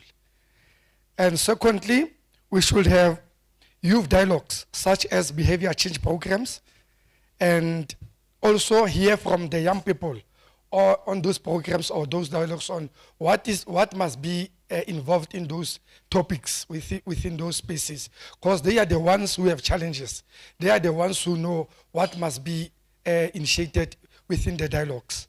So we should involve them, not as stakeholders to come up with the topic for the dialogue, but hear from the young people what are their challenges and how they want to address them, so that we support. Okay? And another one, so as stakeholders, we should unpack what programs need to change the behavior of young people, also involve them, like the program of that is implemented by Department of Social Development, CHOMI and Family Matters. Those programs are very, very important for young people. But what we discuss is that how do we beef up those programs, and also to go back and check, are the contents within those programs relevant to the young people? Are they the ones who are implementing the programs, and are they involved there? Or is that a program that comes by the department not knowing whether young people need those or not? And another one, the school integrated program. Here we just said the school integrated program, it should be, we should as stakeholders try to redrive it or sit down and check where we should beef it up again, because it doesn't assist us really as a province. So all stakeholders should do focus and come up with the better strategy to address the school integrated program. Department of Health, Department of Social Development, civil society organization, everyone, we must come on board and discuss that topic and what must be done in terms of that program. Okay, the second point was how do good role models in our younger groups influence behavior. Now here we said the role models that we are having within the industry, they do money for themselves, but it doesn't assist us to have the role models that are on the stage to make money, but the message that they are spreading there is not relevant, or it's not what we need them to address. They are doing money, but the message is not there. So our point here was that we must try to fund the messaging. Maybe the PrEP message or the condom use message. How can we make a funding for those programs, for those artists who are already on the space, and those who are still coming on the space? Especially when we look at the Free State, we have Pakovs and arts and culture and other artists that are already on the space. How do we fund the messaging? Because we are already on October and September. We have the Makufe Wat and Limo Fest. But the messaging and the behavior that our role models are spreading there is not the message that we are expecting to see tomorrow. Because you can see a lot of substance abuse and other messages that are wrong. But what we need to see there is a condom distribution, social behavior change messaging, and other messages, HIV testing and counseling for young people. But when you get to the slots, everyone is selling whatever, hot dog, everything, but you don't have health system that is on the space to look at after our young people there.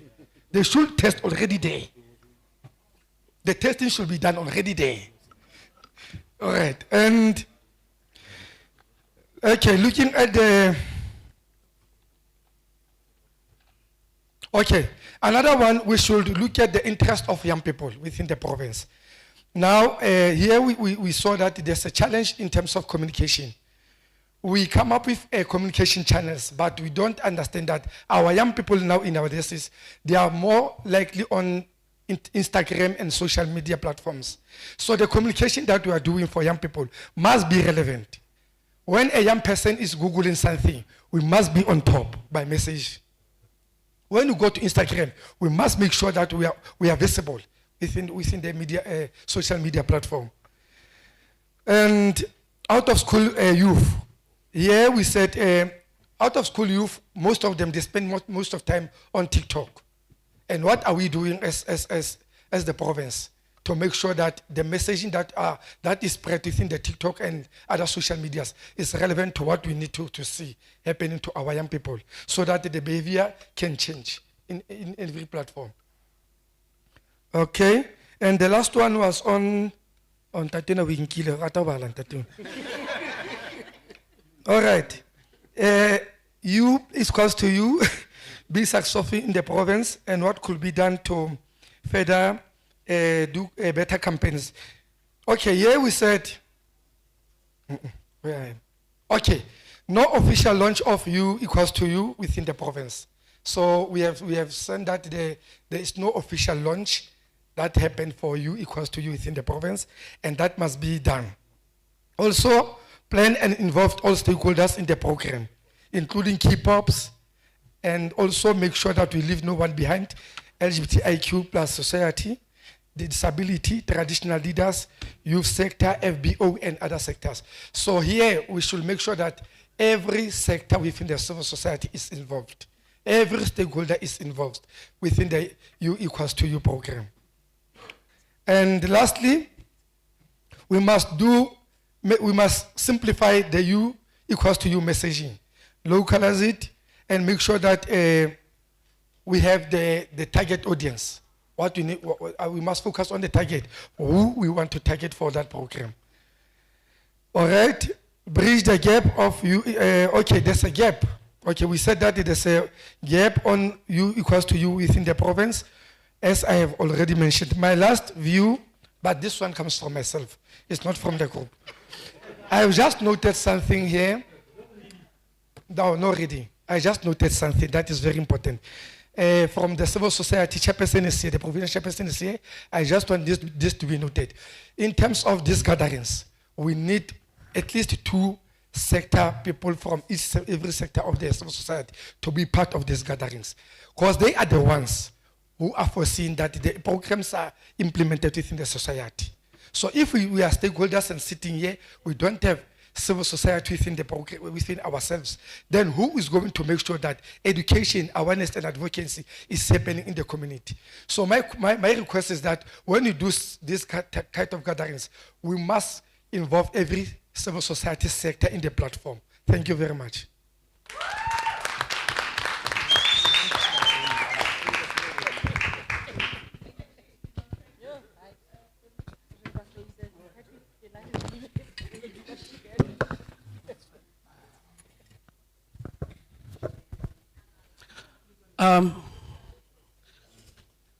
All right. I wanted to say good morning. Good afternoon, colleagues. Thank you for this opportunity. My name is Aubrey and I'm representing, we'll be discussing question number 4.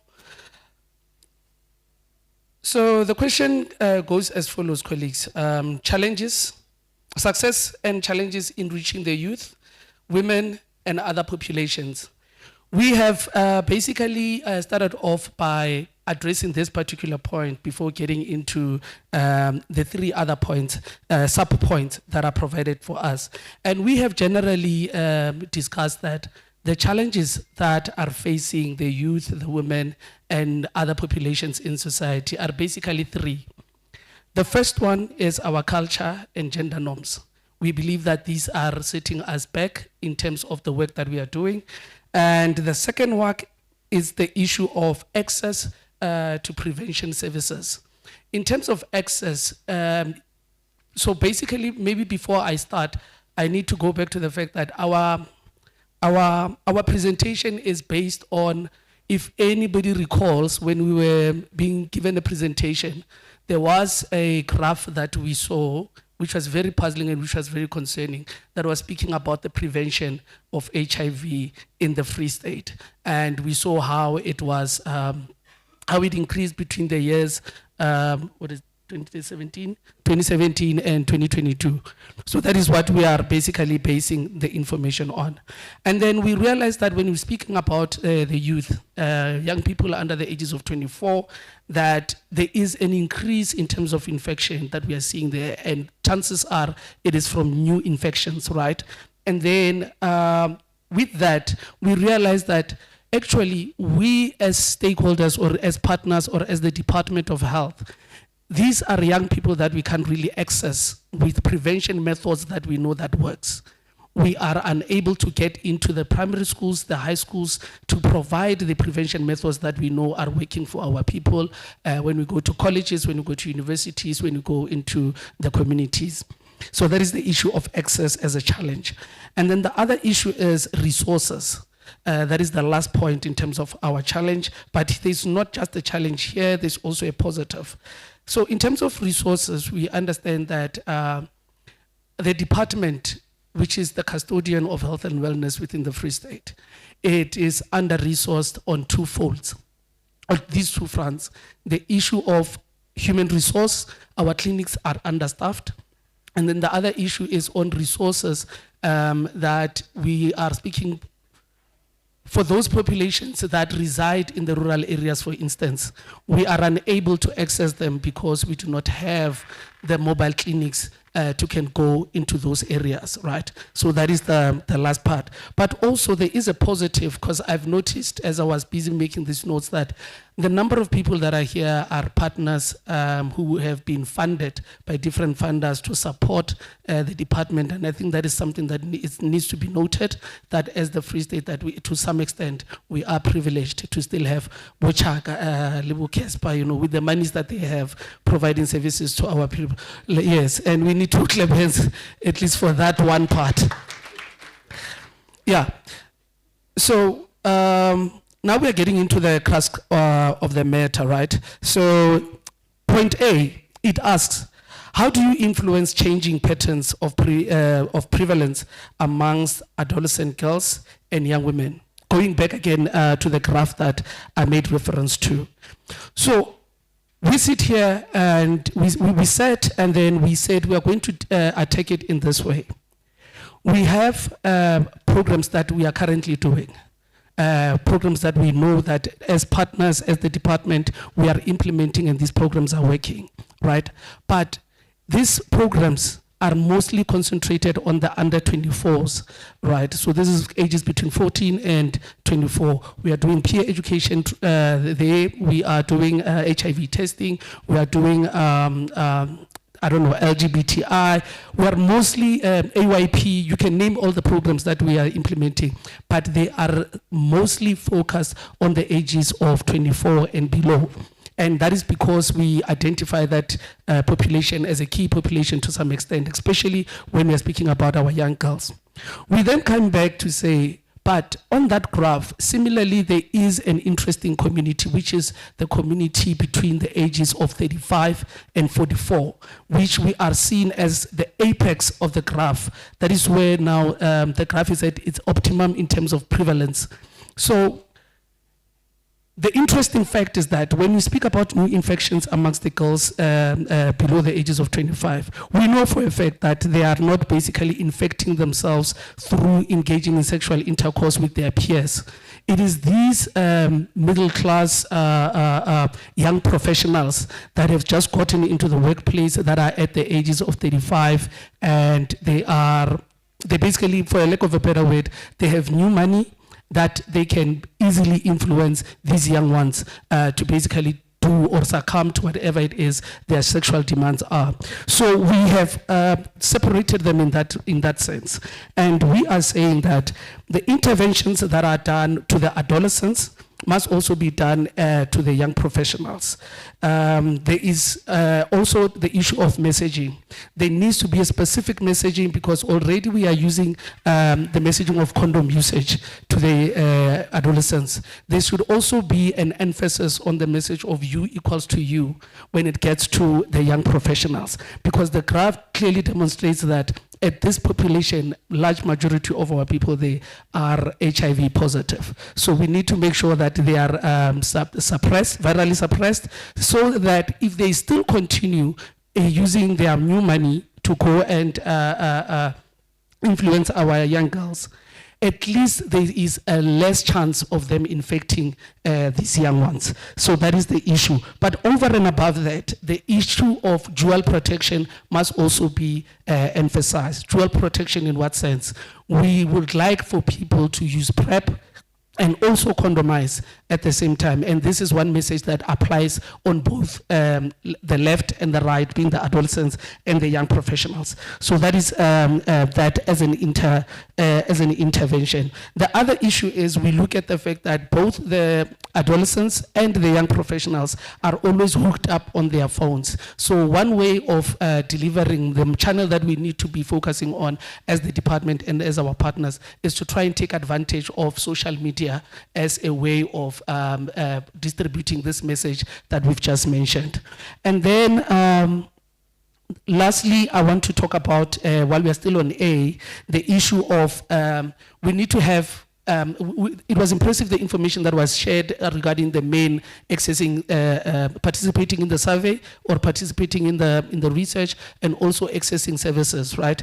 But also we need to go further and have or empower our main focused programs. We have Coach Impilo. This is something that was practiced in Lejwe-Leputswa. It's something that can be adopted from Lejwe-Leputswa and implemented across the province, and we expect that we will see a massive change there. The other one is Mina for Men. I think that is also some programs that we need to start looking into.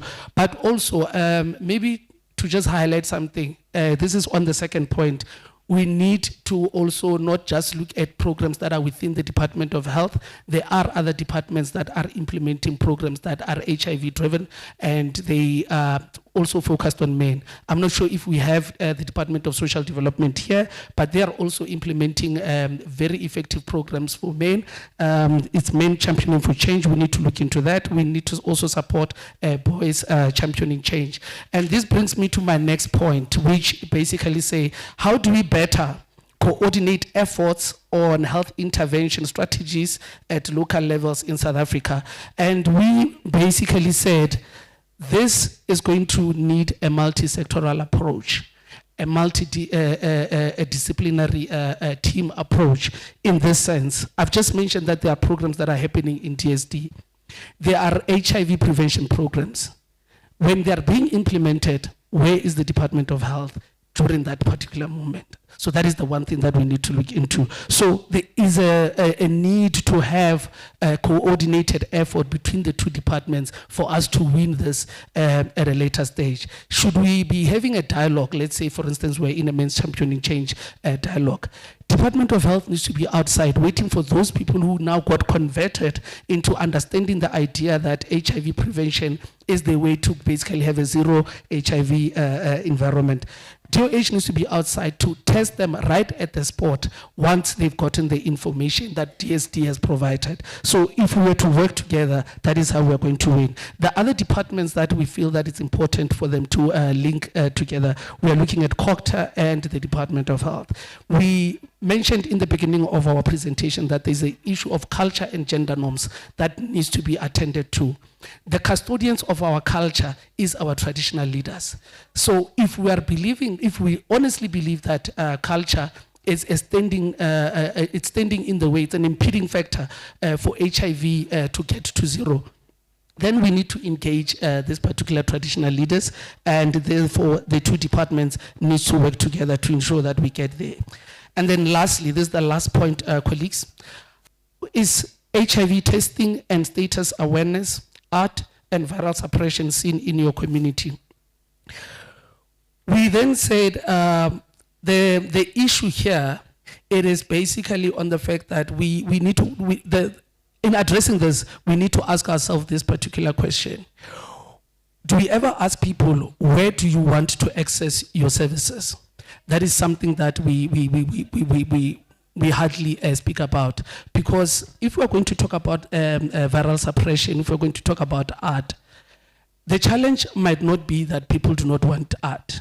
I think everyone with any ailment would like to get cured or treated or anything like that. Now the issue is, how do I then access this? We spoke about the prevalence in terms of HIV, that it's sitting with young professionals, ages 35 and 44.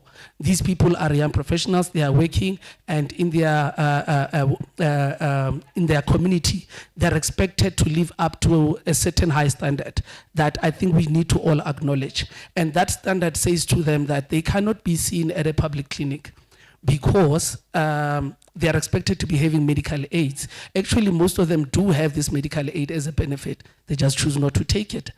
And this then causes inconsistencies in terms of accessing their art, or maybe the reason why they are not virally suppressed, because throughout the course of the year, they will be following their regimen, but the medical aid gets depleted. What happens now? Do you have to start a new culture of going to the public clinic? Chances are they will wait it out until the medical aid is replenished, and then they go back to the facility of their choice. So that is something that we need to also look into, meaning that the public service that we are providing, we might want to look at how else can we provide so that the people that are unable to come to us, we get to them. So that is that. And then we also understand that we have differentiated models of care, And we need to also implement this, focusing on young professionals. We are able to get into schools and provide services there. We are able to get into colleges, to universities, even churches, to provide services there. But when we look at it, we hardly ever go into the departments to say we're going to offer services to these people that are working there. We hardly go to firms, we hardly go to companies. We leave it to those employers to do what they call wellness days. What is it? Yes, so that is basically an HR initiative that is going to happen once in a year. In that particular firm or in that particular company, and the expectation is that people will access services. They will not access services because Department of Health is not there. The people that are there offering services, it's Bonitas, it's GEMS, it's all of these medical aid facilities, right? Now, how do you access facility? How do we say this is an employee wellness program if not all employees are on medical aid? So it means that it's not going to cover everyone. And those that have experienced this, they even speak about how, should you even go there, you are most likely to get everyone screened for NCDs and all these other issues, but nobody is willing to come and access HIV testing activities. So that is also another issue.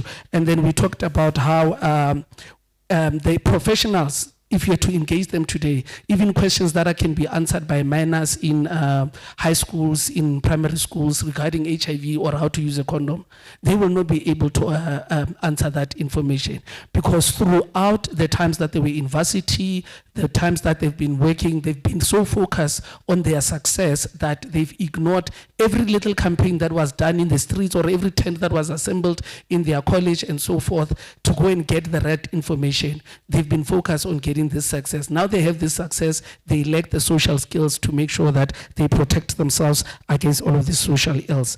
I think I will pause there, colleagues. My colleagues will add if there's anything else that I could have.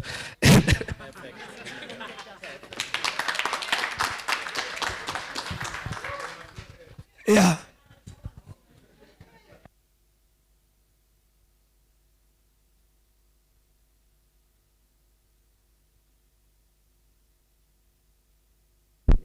Thank you, colleagues.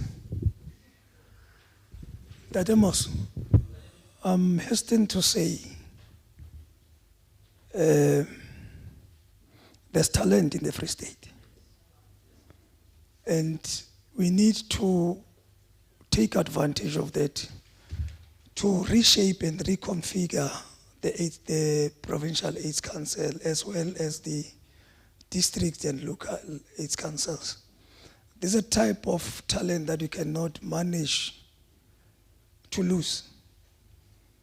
For instance, the speaker who just spoken now is from He8, and you can deduce how eloquent and informed is he.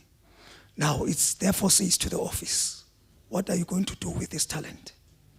Are you going to lose it or what? So, Koche, that's the challenge to the civil society. We need to shape our AIDS Council to be fit for purpose. We need capable people who will bring change. Now, I need to ship out. It's time for me to leave the AIDS Council and bring new ideas. So I need to move and allow people with fresh ideas to come. Colleagues, can I now allow Meramezi, the director from Department of Health, responsible for HIV and AIDS program, to come and give us the reflection of the day and make some recommendations. Oh, before I forget, colleagues, those who were presenting, we need that information for our TWG meeting that is scheduled for next month. So please don't lose that information. You are going to need it to shape up our program. Thank you.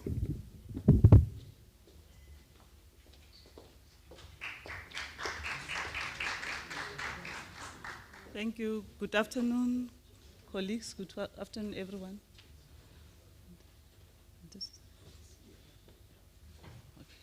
Good afternoon, everyone, and thank you very much. I think he has already indicated, I don't have to say who I am. The doctor. Okay, Omar Ramezi from Free State Department of Health. The program is HIV and AIDS, STI and PMTCT program. Thank you very much, colleagues, Professor Zuma, Kangelani Zuma, and the colleagues from HSRC, and the partners who are here. We really appreciate the presentation, and it's helping us in terms of how do we plan, how do we move forward.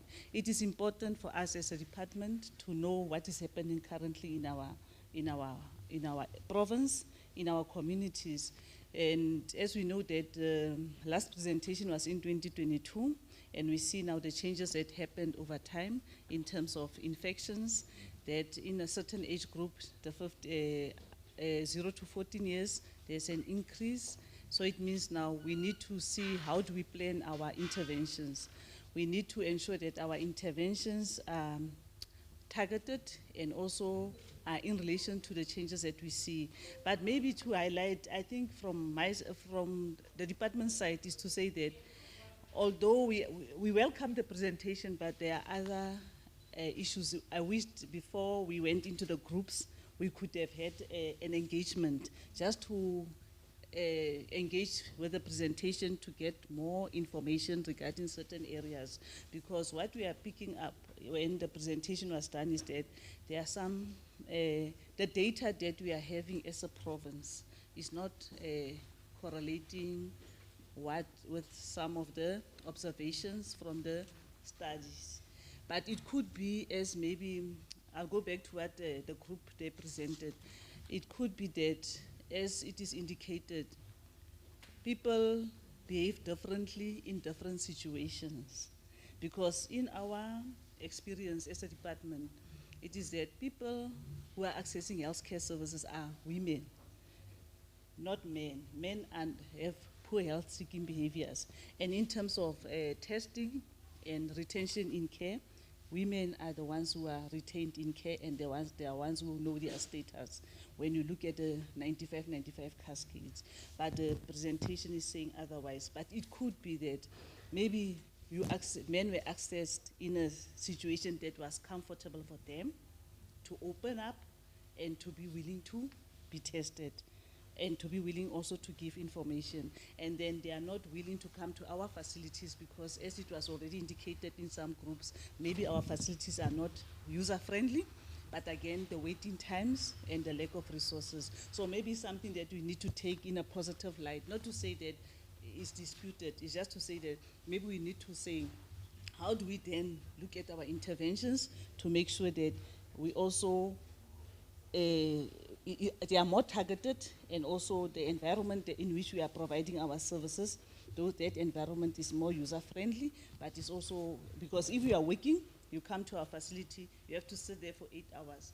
It's not helping you as a person who's working. So maybe those are the things that we have to look at. So it could be that men at that time, they were comfortable, and they also, even the approach, because the thing is, when you come and you interview somebody, the way you talk to them, and again, the way you treat them, maybe the way during the research they were treated, during the survey they were treated, maybe it also allowed them to open up and also to be willing to take, to be tested. So those are the things that we need to look at as a department, meaning that we need to see how do we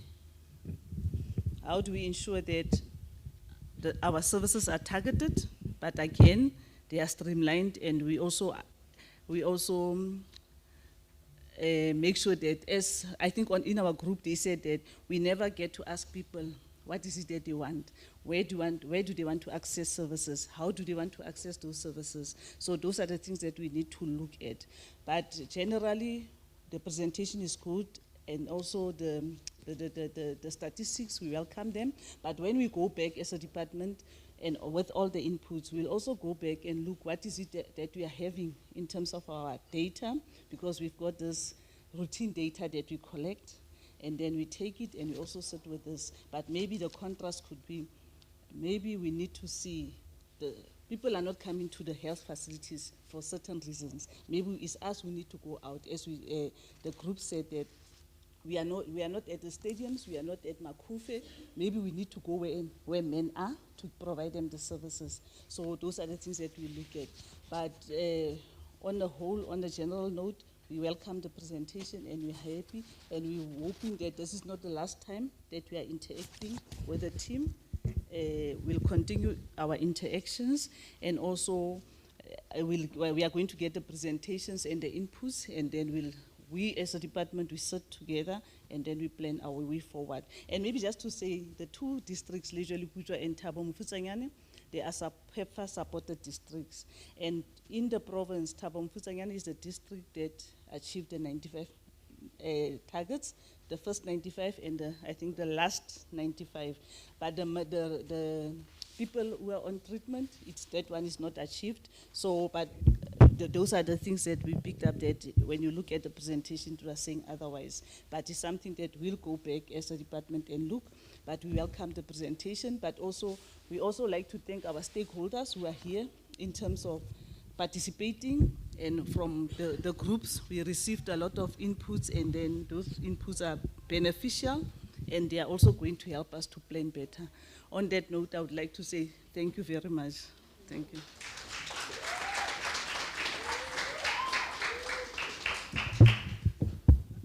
Colleagues, remember that we are a multi-sectoral structure, so we need not to be one-sided. Let me request our colleague, a partner,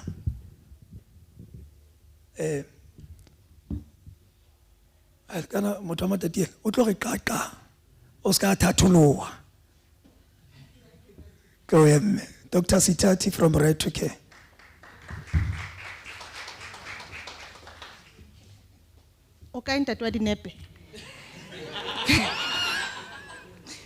Thank you very much, Mr. Mpitso, and good afternoon, colleagues. We really appreciate the opportunity. As has been said, I'm Sitati Mulifi. I'm Deputy Chief of Party for Right to Care in the Free State. Our organization is also a provincial support partner for the Free State, and in as much as I represent Right to Care, but I do represent all partners. What has been said here, as you've heard, there are two districts that are PEPFAR supported, and really would like to acknowledge the funders and the teams that have delivered some of the results that we know of in the cascade, but also what we see here. As has been said, really, colleagues, we really appreciate this data, and also being given access to the data and having these discussions. I think in the briefing meeting, I did speak about how we need to make the data and the information much more available and accessible to all the people who ultimately will use the data and the information. Because what is important is that beyond just the science and beyond just the numbers, something needs to give.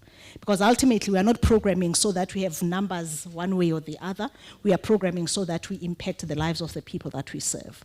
So it's important that we merge this. I think I've read, and it's been quite out there in social media and in much communication, how there's been such a big disconnect between the science and the people.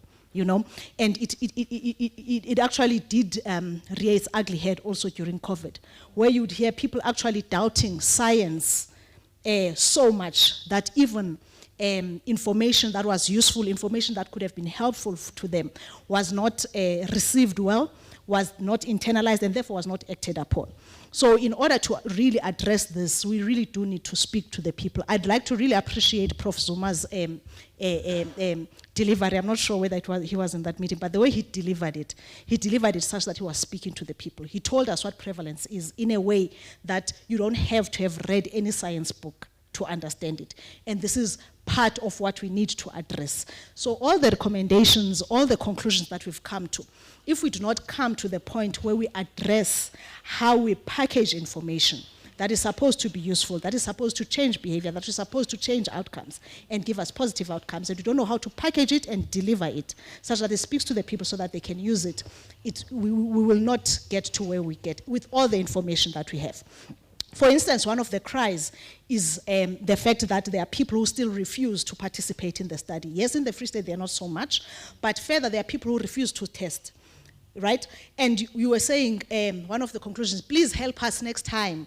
You said it. Please help us next time so that we can reach those people. A key thing in how you reach people is to first speak to them. Have them understand why this survey is important. Right? Help them understand why they are contributing to something that's positive, not just for them, but for society at large. You'll remember that we live in a society that's very community-centric. So it does not make sense that in our society that's so community-centric, we're still seeing people not participating in things that are supposed to help the community. It means they're not understanding it. Because if they are that kind of people, if they are really driven by Ubuntu, as we know our people to be, if you then infuse your messaging and talk to them such that they see themselves in their messaging, they see themselves in why this is being done and why it is actually speaking to them and helping them, then we will get the results. This speaks not just to this research and how we approach research, it speaks to the outcomes. So we have a big job, Ntate Mpitso, Merametse, and everybody, all of us sitting here. How are we going to take what we've spoken about here? How are we going to take it and make it, package it such that it speaks to the people?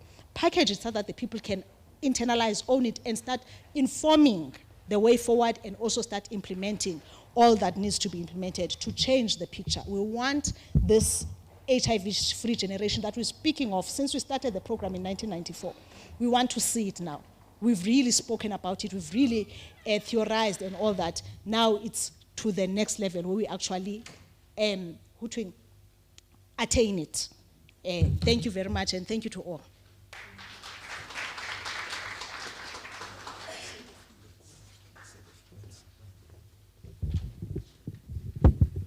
I'm getting inspired.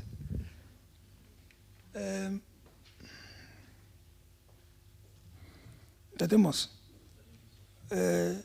During my first year, at the gates of school, in Tabula, are leaders born or made. Little the ex of Manikarabo. We are having a TWG, MNE, in the Free State. Its sole role is to craft plans and activities that will respond to HIV and AIDS in the province. Now, Doc has just set the tone for that. So it therefore says to me, Meramit, let me share with you the provincial implementation plan that has not been signed, so that you familiarize yourself. As we get to the TWG, you are aware of what is entailed in that document. And based on these outcomes, you beef it up so that it's able to talk to the people. I think that will assist us in the province. So colleagues, I'm going to request the last presentation that you guys made so that it could form a base of our discussion in our coming meeting. I'm worried because I heard Gauteng presenting the outcome of this meeting over the meeting, where it was stating that women, they are of that age that they are said have high prevalence. But as us as Free State, I'm telling you there's nothing that's going to be communicated till the next new report is going to be tabled.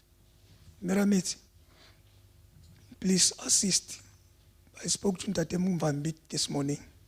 Let us communicate the outcome of this. In that group, we said we need to teach our people about this so that they begin to change their behavior. So if you are not going to communicate the outcomes, people will never know what is happening in the province. Thank you. Thank you so much, Co-Chair, and the reflections from the province. There's still a lot of work to do, but I think what is even more important, and I liked what Dr. Sitati also mentioned around how do we translate science so that it's much more understandable. And obviously, as a research council, we cannot do it without your involvement, so that especially people that are working on in the communities and also understand the province better.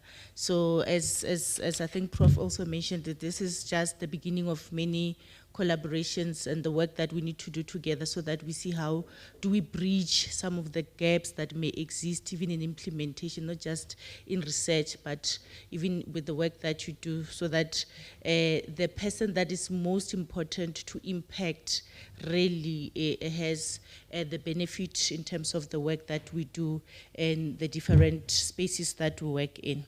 So colleagues, we are at the end of our program, and we just want to start off with evaluation form. So they are going to just display a code that you need to use to just evaluate the activities for today. And then afterwards, I'm going to call one of our project directors, Dr. Musawenkosi Mavasa. Obviously, he has been listening to the discussions. He has been part of the discussion. I think he will briefly reflect on some of the issues that were touched on during the course of the day. So just 5 minutes, colleagues. The facilitators in the tables can assist those that are not able to use or be able to access the questions, but just 5 minutes to allow you to respond to those questions. If there's a need to scan or get help, we are close to you.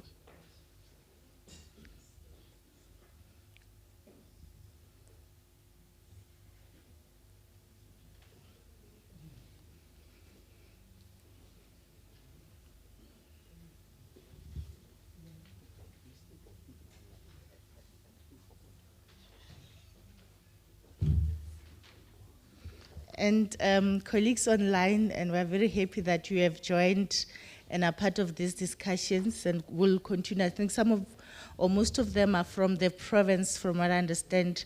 So these meetings that we are talking about, carrying the discussions forward, obviously they would also be able to participate on those. But just to note, colleagues, that as we are completing this, we are also allowing Dr. Musawenkosi to come forward and also just close the session for us. And then afterwards, we'll talk around issues of where lunch will be served and so forth.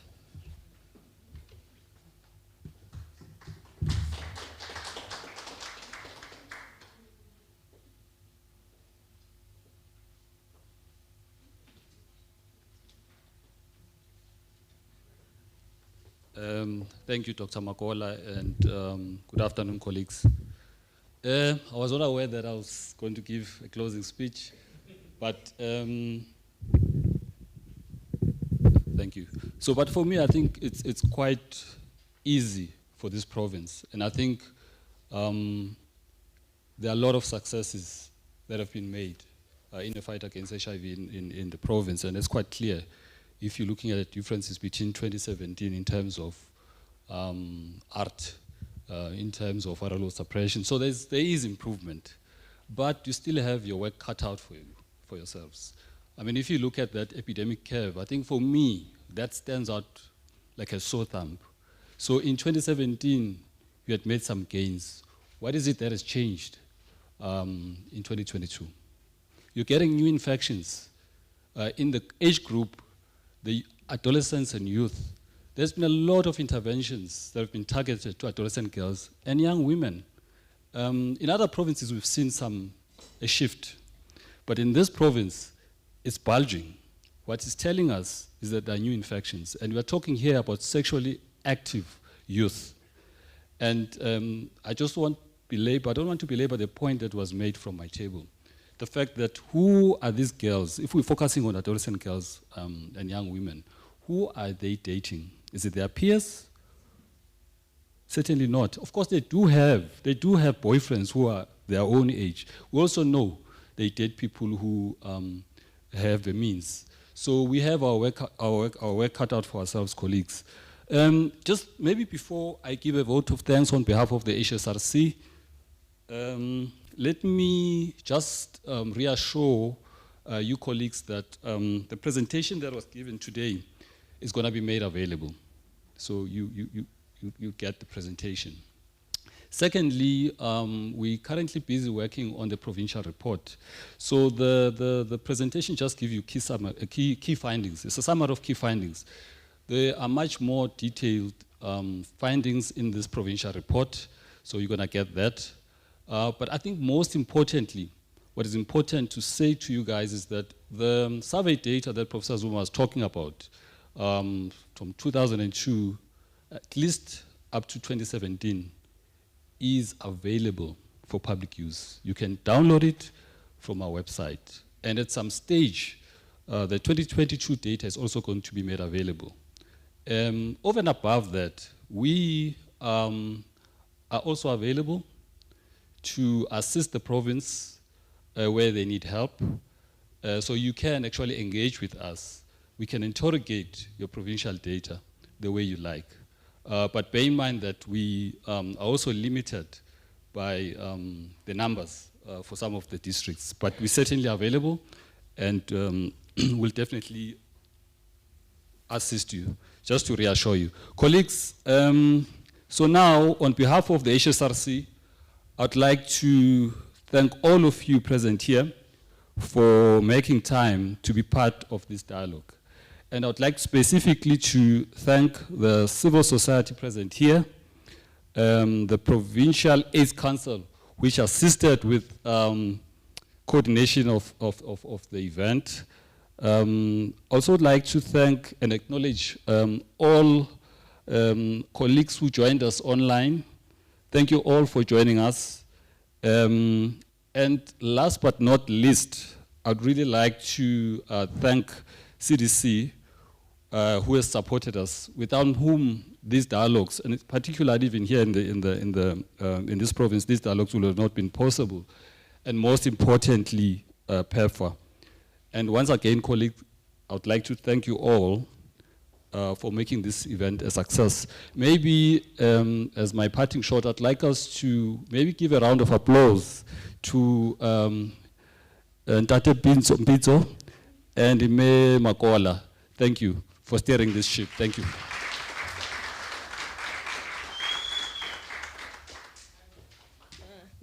No, thank you again, colleagues. And I think there isn't much to say more than that. I'm excited that the person that deals with the numbers as well, alongside Professor Zuma, is confirming that we are available to support any further discussions that you have. I know some people also said they had questions for us to really dig deep into what the presentation means, so we will really make time for that. So the program has ended, and we wish everyone to travel safe.